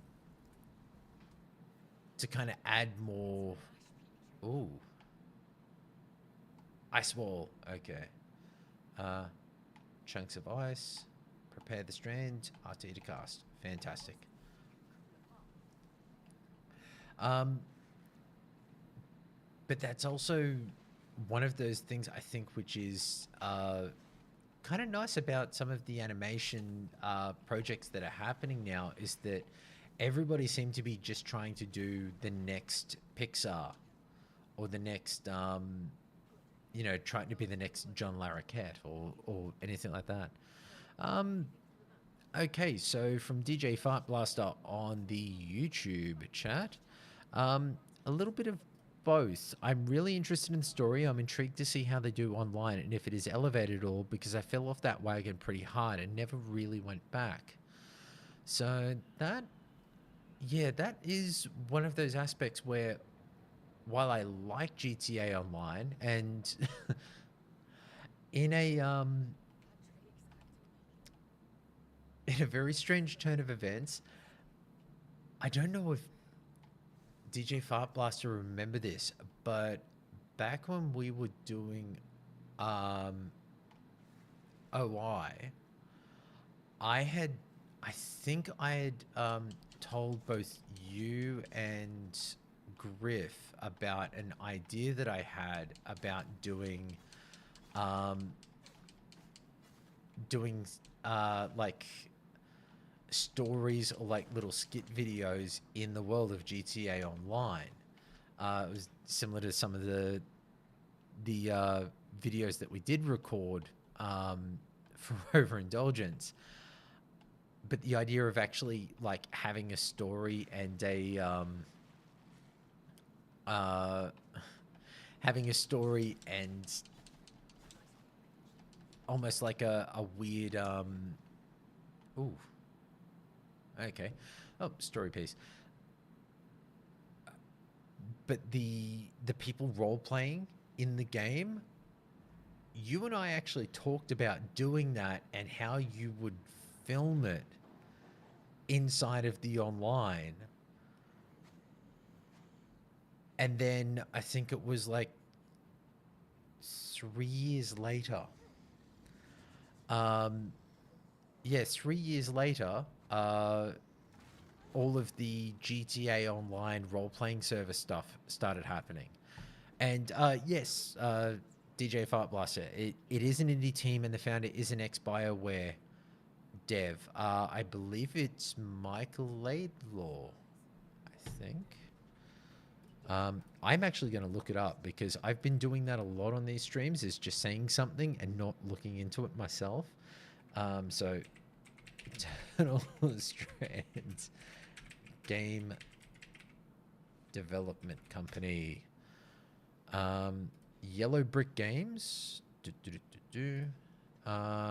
Yes, the director is Mike Laidlaw, who was the creative director for the Dragon Age video game franchise.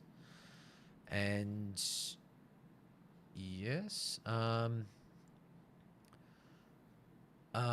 in late 2020, Laidlaw announced he was forming a new indie game studio called Yellow Brick Games, which he serves as chief creative officer. The studio's debut title, Eternal Strands, was revealed in April of 2024, and it has just been released to Game Pass. So I imagine that for him, this is fucking fantastic. And I have to admit as well, for all of the little bits and pieces that I looked into for the opening cinematics, there's just a nice sense of there's worlds there, but it doesn't have the it looks like it has the thing that I like about a good RPG, which is there's more to find out if you want to look into it. There's always more to find out and understand, but it's not a requirement. Like there's never any challenges in the game that are placed upon a player where you are punished for not knowing or understanding the rules or like the lore of a world, unless they've specifically placed it in your knowledge bank and have referred to it directly. Okay, hold RB to draw. That's good. And we've got a kick button as well. Oh man, I thought it'd just be like a pissy little like tap to the shin. That's actually a pretty badass kick. All right. Oh shit. Okay. Beeves, you you did not tell me that these guys fired this much fucking fire. I was not prepared for this.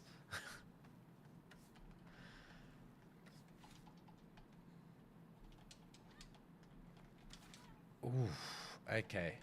Healing.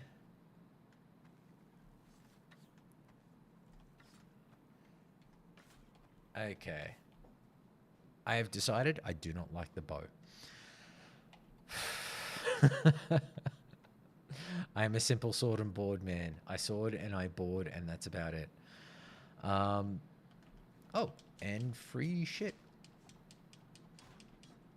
Vitality tonic, thank God.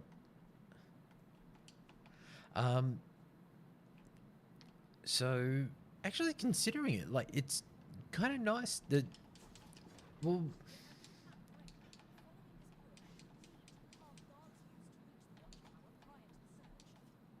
if there's this one, actually, I do wonder about the whole, like, Game Pass thing. People talking about the way that some developers are, like, using it to their advantage, like, but you'd think as well that the guy who basically wrote and came up with the entire Dragon Age mythos for BioWare, wouldn't you think that he's kind of like, you know, the person that you would absolutely kind of be like, oh my God, this guy wants to make a fucking game? Like, yeah, sure, no problem. We'll, you know, let's give him all the money he needs. But then again, that could just be me. Because some people, for some reason, didn't like Veilguard, but oh well.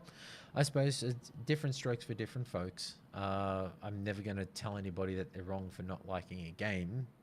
Like, everybody has their own. Everyone has their own preferences when it comes down to it. Although, okay, so can I just walk on top of this, or is it? Oh no, it does work. Okay, awesome. Ah,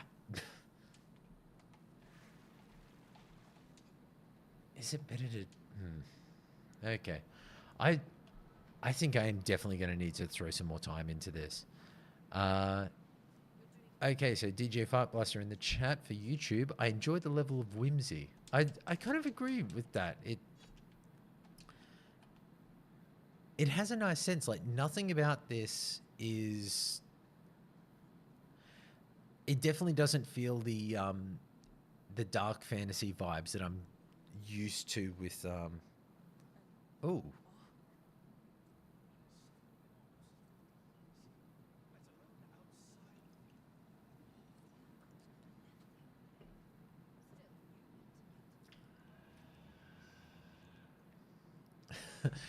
This fucking Drake.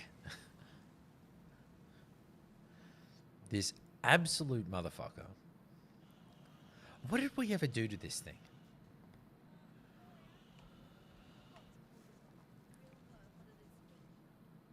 Let's just... Oh, Jesus Christ. Whoop. Bad Drake.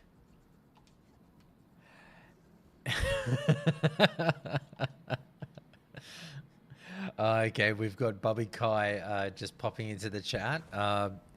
Scarcely is for the homies and the hoes. Yeah, I'm known for just being a pain in the ass to everybody involved. Okay, what am snowshoes? Okay, now can I deck you? Yes. Take that. Although, I wonder if I can... Nope, you can't get me.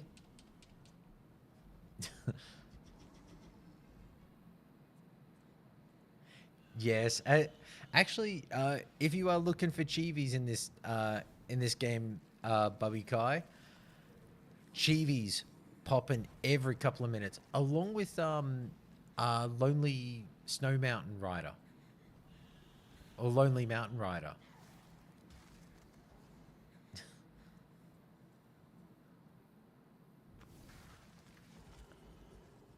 Man, fuck this guy. Ooh. He's a paladin. He's activated Bubble Hearth. Actually, That is one thing that kind of annoys me right now. All of the uh, Diablo and Path of Exile 2 do not have um, a paladin or a crusader variant or variation. That needs to change.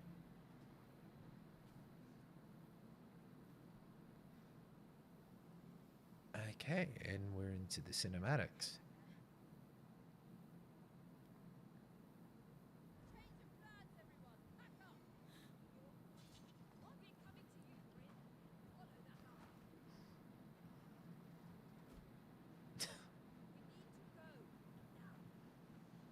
Mouthy bird.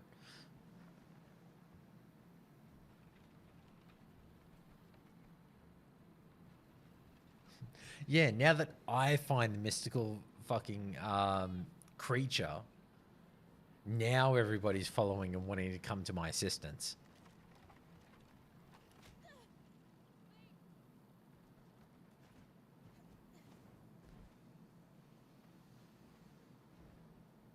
Oh no!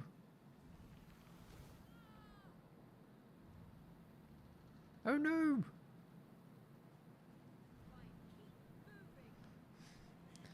See that? See, he just looks like one of those people that, you know, he's just acting like, you know, those people you work with where they don't speak, they don't do anything, they just get into work and they're just like laser focused and never do anything. Like you just be like, "Hey, how was your weekend?" They're just like, "Hmm." Like actually, did oh, hooray! More mountains. Okay, I will admit, this game has definitely caught a lot more of my interest after starting to play into it. This will definitely be something that goes into the play log. So a good little pickup for the Game Pass Friday. Because yeah, Lonely Mountain Snow Riders, not bad. I like it. Smash into too much of the mountains. But then again, that's just me in general. I'm unco when it comes to any sorts of sports. So having that happen in video games is just, let's be honest, it's pretty much relevant to my standard real life skills.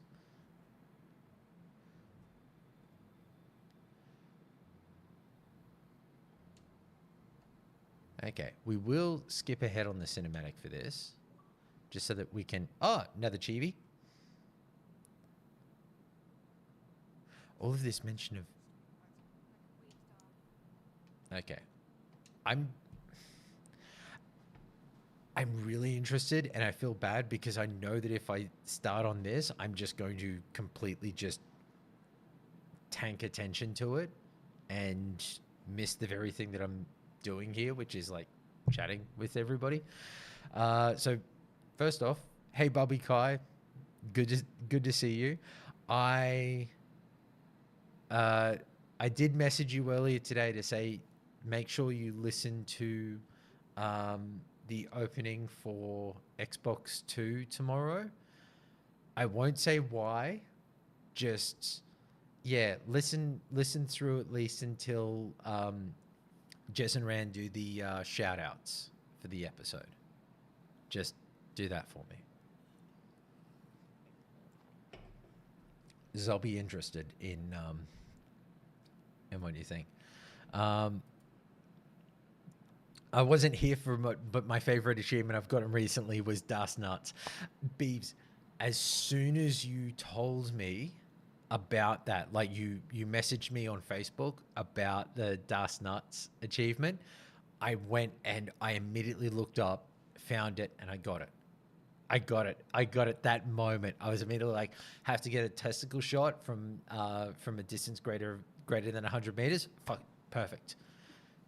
Next dude I found who was more than 100 and I think he was like 125, 130 meters, straight in the nuts. Got the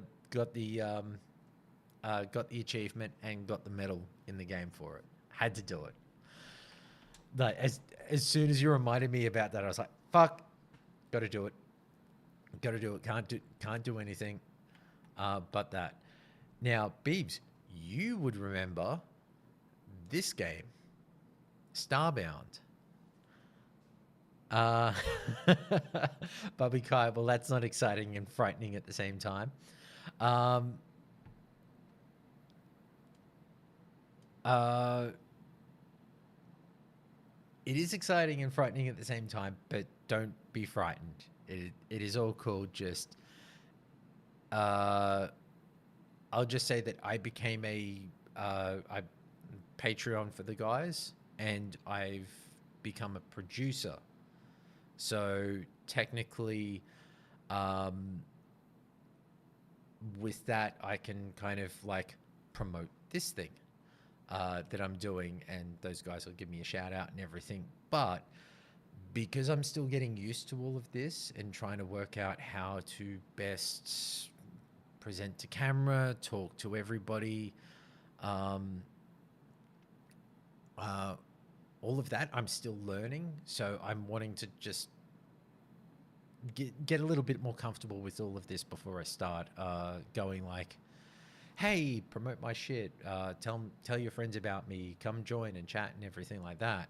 So instead, I asked Jez if instead of promoting my streams and everything, whether I could instead give shout outs to people that are part of like the Xbox 2 Discord or the gaming community or people who I know listen to the show.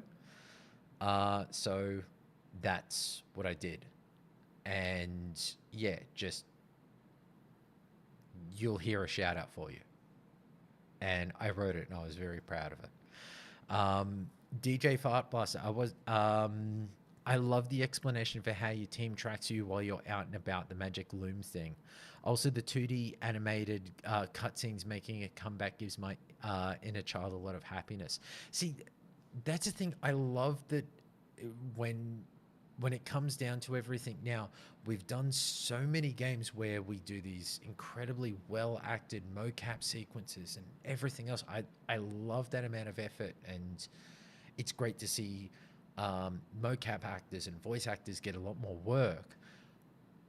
But come on, there is something so fucking cool about the 2D cell animation system and being able to have like hand-drawn animation for those kind of like in-betweening sequences, because even though they don't do it for everything, Bubby Kai, I'm not sure if you remember when I made those jokes about you adopting me, but I guess you took them to heart. Thanks for the love, Dad. If only I was that old. No, I'm not accepting any kids, but I'll at least keep an eye out for you. But yeah, the fact of it would be way too much to be able to do all of those kind of animation sequences for every piece of the content throughout an entire story.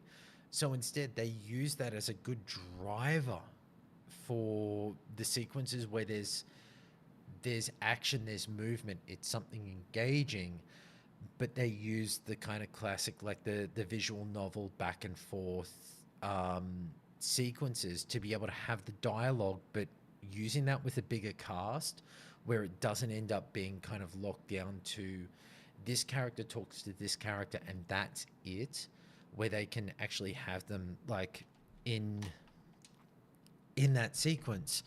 Like you look at the lineup for it and you've got 6 characters there, but they can all interact and talk with one another, and the fact voice acting for it all.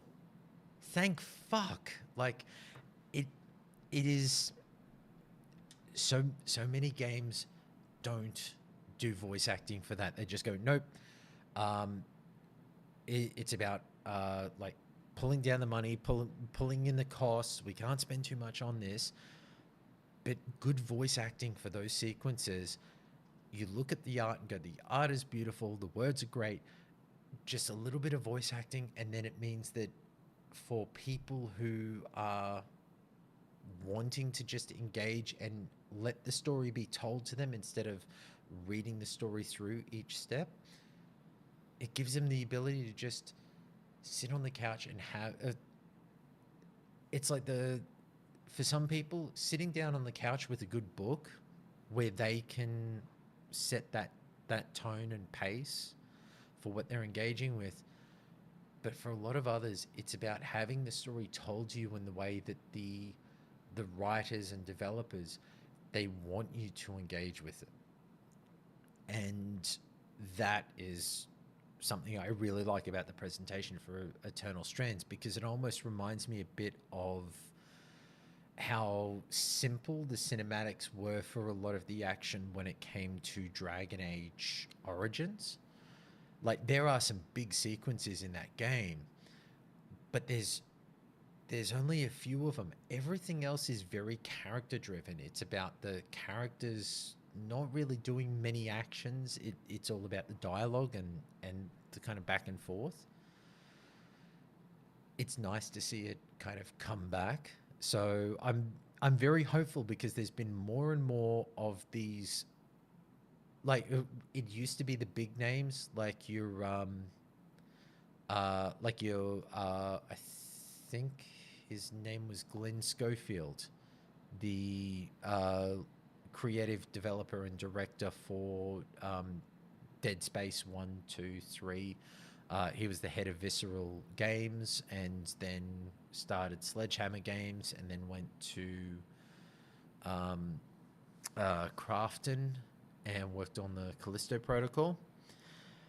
A lot of developers over time have been these people who make these big budget games, and going on to make big budget versions of those big budget games for an even bigger studio to make big money, so that they can be the big, the big person that they are. But I've always seen that element has a kind of hit and miss with it. I love seeing the really smart developers, people who are taking advantage of the things that they know that they can control. So you look at Eternal Strands with Mike Laidlaw. It was about going, we want a small studio, we want to have a set budget, we're going to put everything into presenting the story and the world and all of these elements exactly how we want it to be. And it looks like nearly every dollar is in the art, the presentation, the style, in presenting the story the best way that they can. That also makes me think of, I'm trying to remember the specific game. There's actually been a few of them. Like, it's almost like Eternal Strands is the opposite to Jedi Survivor. Jedi Survivor was the game by Respawn, where it was Stig Osmussen, who is the combat director for God of War 2018 and Ragnarok, I think it was. That he went off and was helming the Jedi games for Respawn. There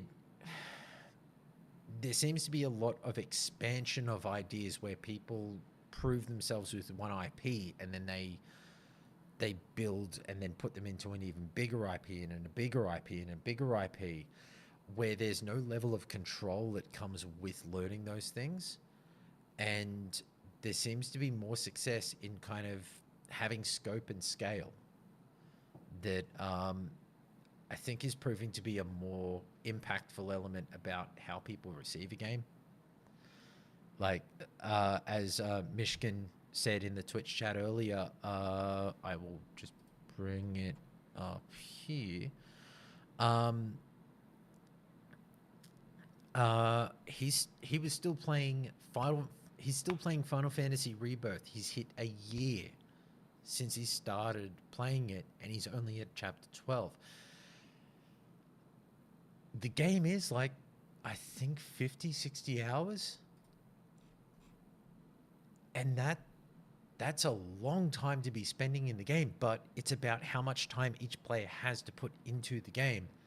And that can be such a very driven thing that a lot of people don't have the time to throw into these bigger games. So when games start expanding this scope out more and more, I will admit, I've got Path of Exile, like it's right there on the console.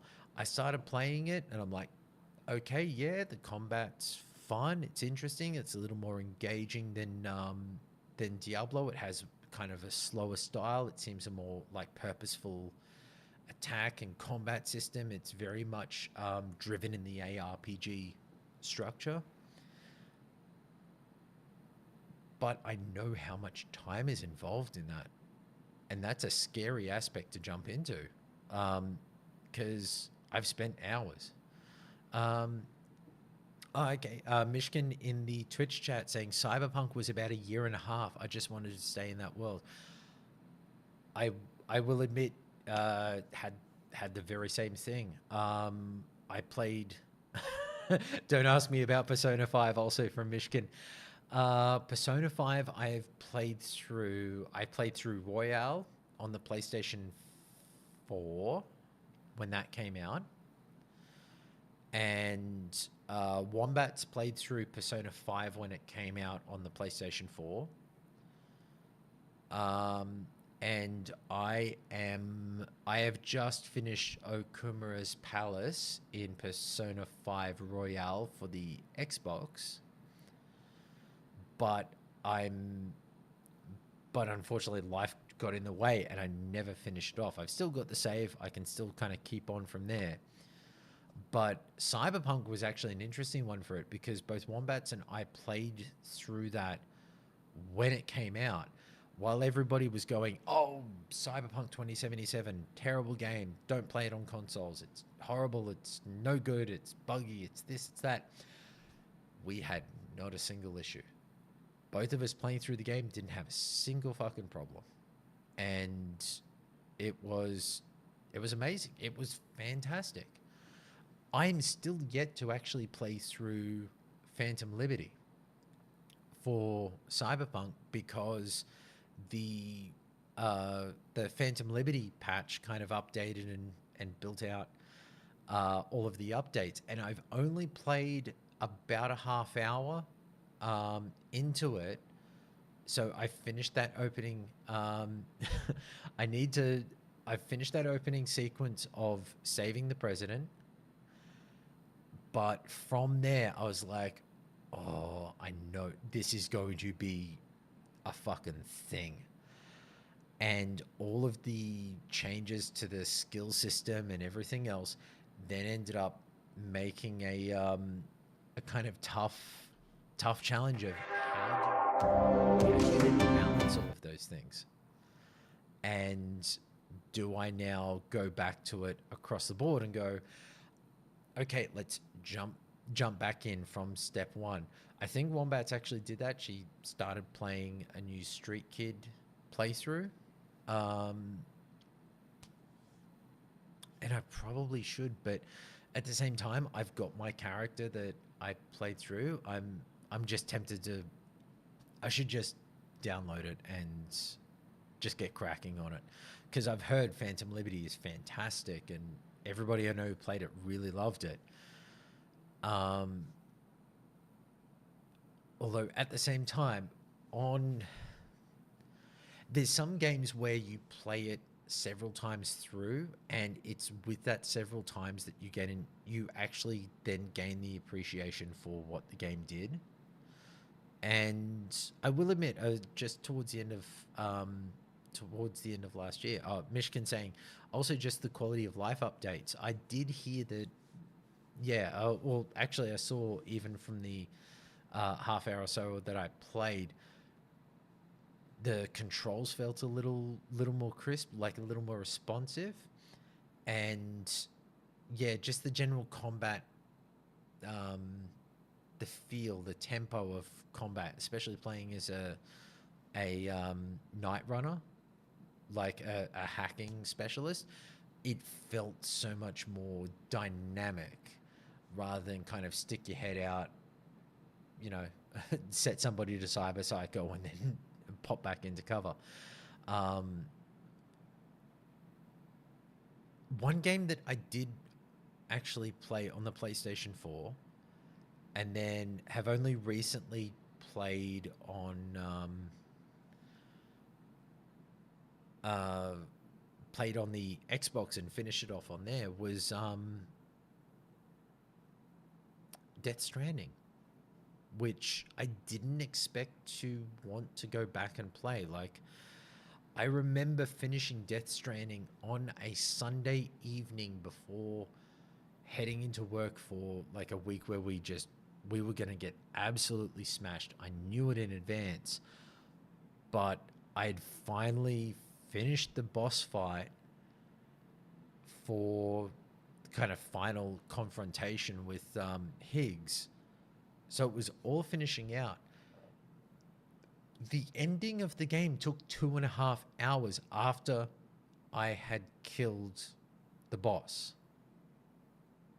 So I still don't know to this fucking day why it took so long. But yeah, I was sitting there going, holy fucking shit, this is still going. How? Oh, Mishkin, being able to sit on a train and ride between districts is just a super cool experience.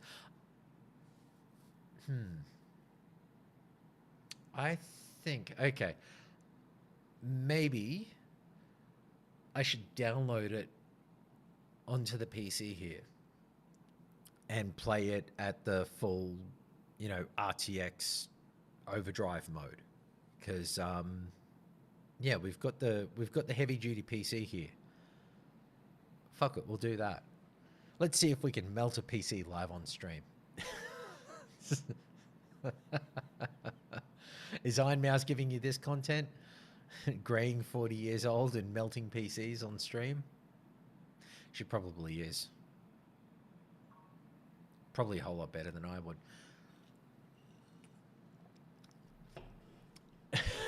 Get a top hole and down for the froth.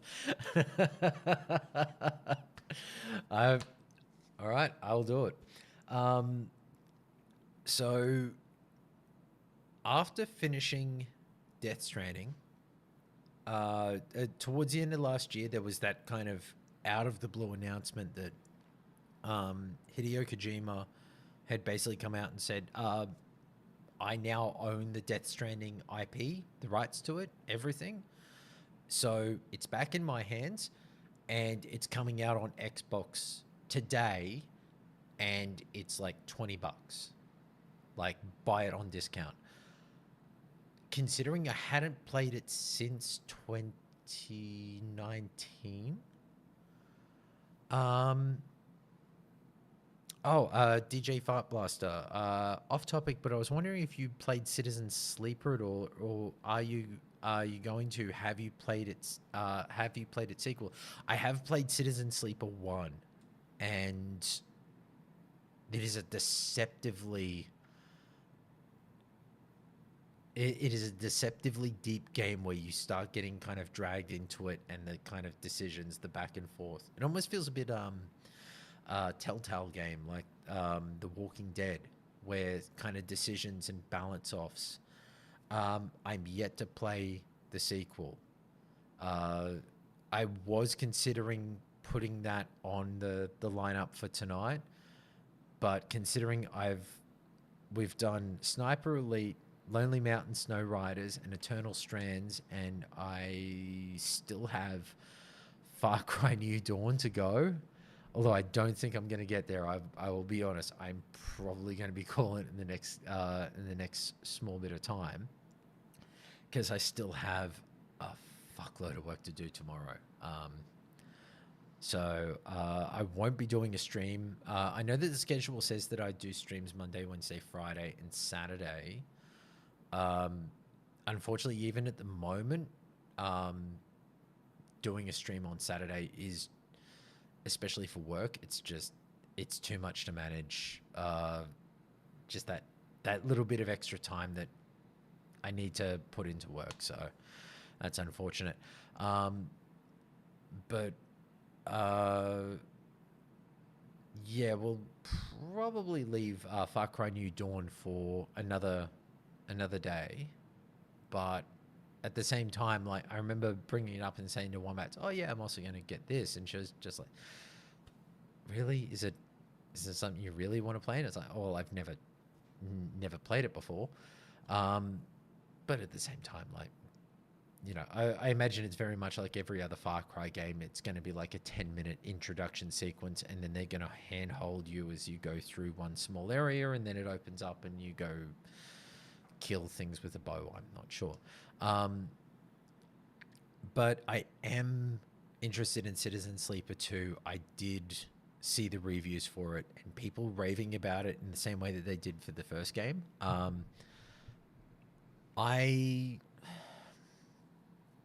don't know for you, DJ. I don't know if you really enjoyed or if you played Citizen Sleeper. If you did and you enjoyed it, you will really love the sequel. It is very much more of the same, but a lot deeper systems. Okay, so back to train of thought. Okay, yes. Death Stranding. So I played it back then. It didn't blow my mind. It wasn't the world's greatest game. Okay, so DJ Fart Blaster, I haven't. That's why I was intrigued what you thought. I really enjoyed it because it's you know how in like a comparison for Hades, a roguelike action game where your specific like you clear a room and then you get choices of this skill or that skill or this room or that room, like those kind of branching decisions and choices. You'll have them more in a layout of how you're interacting with the world, and your decisions there kind of have that same kind of fracturing of choice where you can kind of balance things out and go, oh, I do want to help this person, but that's going to cost me this. And like it's great for the indecisive person because they will never make a decision. It's not good for people with anxiety. But also it doesn't have a whole bunch of timers that kind of sit on it, or not, at least to my knowledge, not for the sequel. Like, yeah, I would not recommend it if you are somebody who deals with analysis paralysis. But I think it's definitely worth a play. It was really enjoyable. The first one, I think I lost an entire afternoon just straight off the bat. Like, I just started down that rabbit hole and being like, oh, okay. And like each decision, the kind of branching choices doesn't kind of sit to a specific realm. It almost branches out and lets you decide which way you want to go, not just for your character, but how they interact with the world. I think you may enjoy it. So, yeah, with Death Stranding, played it in 2019. It didn't set the world on fire for me. I felt it was a Hideo Kojima game. It was him being able to do what he wanted. And I have a respect for any person out there who is able to put together something that they create and they put it out there and it is their work. I believe you respect the person and their work, but I didn't think it was everything that people had made it out to be. I just went, okay, it is a game. It's not my jam, but I'm not going to denigrate the man for making something that he wanted to make. So when it came out again last year, I was like, well, I did buy it on PlayStation. I bought it on PlayStation 4. If I wanted to play it,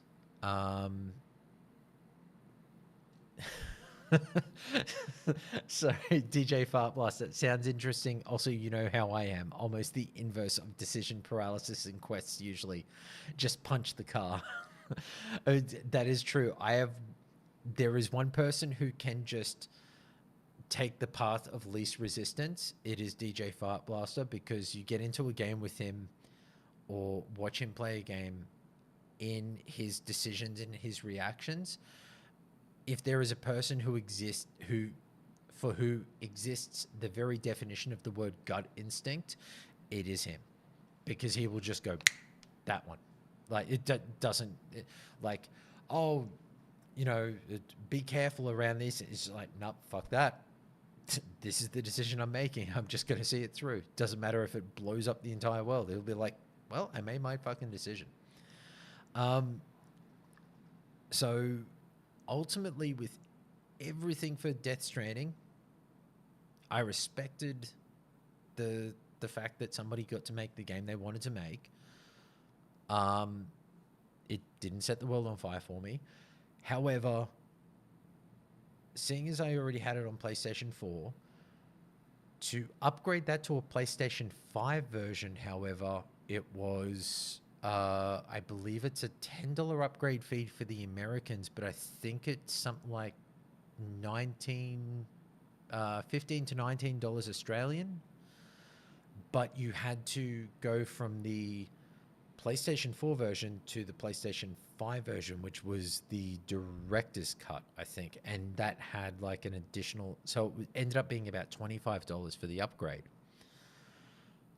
And considering that I already had money on my Microsoft account where I could, like, I think the game was $35 Australian, and I already had about $20 on my account, so it was like $15. And I'm like, well, I could play it again over there where I already own it and pay like an upgrade fee, or I could just buy it brand new here and play it, get the achievements. So I ended up just going for the Xbox copy. Hey, Hideo Kojima got another $25-30 off me. That's awesome. He's gonna make another game. But after buying it, I had initially planned to just put it on the backlog and basically go, it's a game I'm going to get to, for which there are many games. I could be very...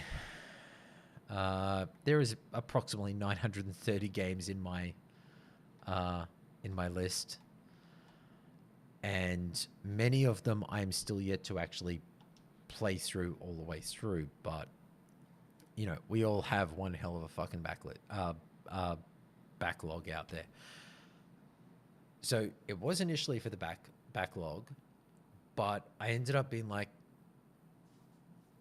I wanted to kind of go, okay, it's been like 4 years since I played it. Do I actually remember much about it? And I was like, I remember Mads Mikkelsen's in it. I remember that Norman Reedus is in it. And I remember there's that creepy fucking baby. And that honestly was most of what I remembered about the game. So jumped back in, and I will say, giving it the proper time and attention, all that time later, I think actually looking at it with fresh eyes several years later, it turned out to be a whole lot better than I initially thought. I might have been too harsh on it. Yeah, and it was kind of very interesting to play a game where it is the antithesis of many other games in that its gameplay is so simple, but it involves you being engaged with what you're doing as opposed to what they're telling you. You can ignore all of the, or you can ignore most, if not all of the cinematics and the dialogue and the way people are talking to you and the story and everything. But the one thing you have to be engaged with at all times is the act of playing the game, which is moving through the world. And that almost seems like the opposite to how a lot of games are, where they're trying to keep you involved with the game where you have to pay attention to the cinematics and the story and the blah, blah, blah, blah, blah. But the game is just the things that happen between the cinematics. Like, think of probably a bad example, but it's the only one that kind of immediately comes to mind is in The Last of Us, the combat and the way enemies attack you and back and forth and moving through a combat arena doesn't really impact anything except what's happening in that room. It doesn't impact any story sequence prior to that will be about that moment occurs and then you have to get through this combat sequence for the rest of the story to occur. And instead,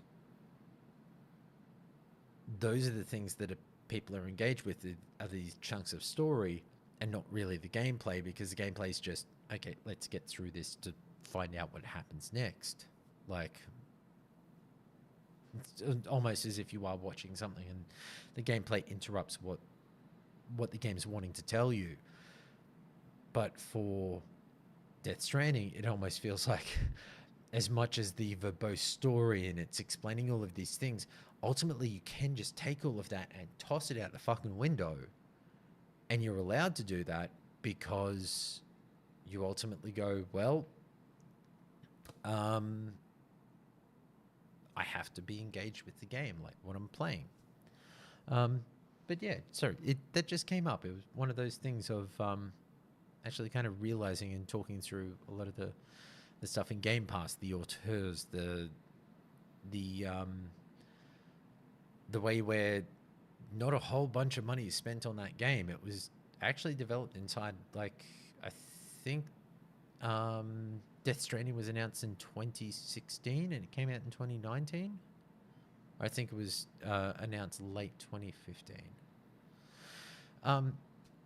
But yeah, although it has now hit just after 10 p.m. here on the east coast of Australia for the states that aren't involved with daylight savings time, because we're the proper states, you know, the states that actually follow GMT, not GMDST. And I'm going to have to be up at the arse crack of dawn tomorrow. So I would like to say a very big thank you. Oh, poor Turtles. He just comes, lol, as soon as I get back. I do apologize, Turtles. I have been going for like 2 hours and 40 minutes. And I will admit, I am a little bit sore on my feet and run down. I have a long day tomorrow. But just so that you know, Turtles, when Xbox 2 goes live tomorrow,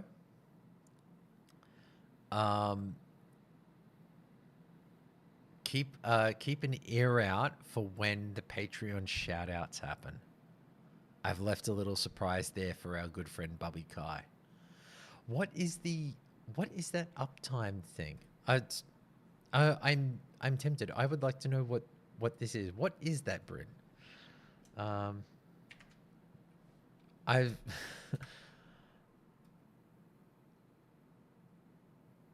you were trying commands. I will admit, yeah, I'm I'm still trying to learn like so much of this stuff. And yeah, a whole bunch of commands and bits and pieces that people have been telling me, like, hey, oh, Bubby, he's needing to head to bed. He's gonna bounce.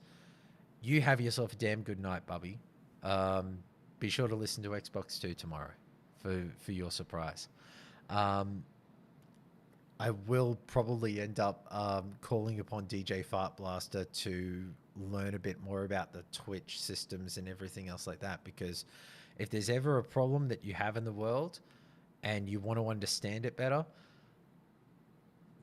Beeves is one of the best at it, and also a damn good graphic designer. But yeah, I apologize, Turtles. I will be calling it there, but I'd like to say thank you to Bubby, OMG Turtles, DJ Fart Blaster, and Mishkin81, and also Cheeseworks for popping in and saying hi. Thank you as well. And cheers for coming over from Xbox Era and hanging out. I really appreciate it. And I'm going to finish up here. I'm going to go inside. I'm going to cuddle the dogs and crash out for a couple of hours before heading back into work. But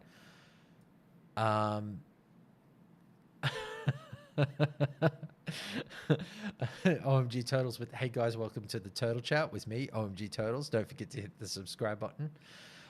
Yeah, I should probably tell people to hit the subscribe and follow buttons, but I'll be honest, if people are here and they're enjoying it, that's the more important thing.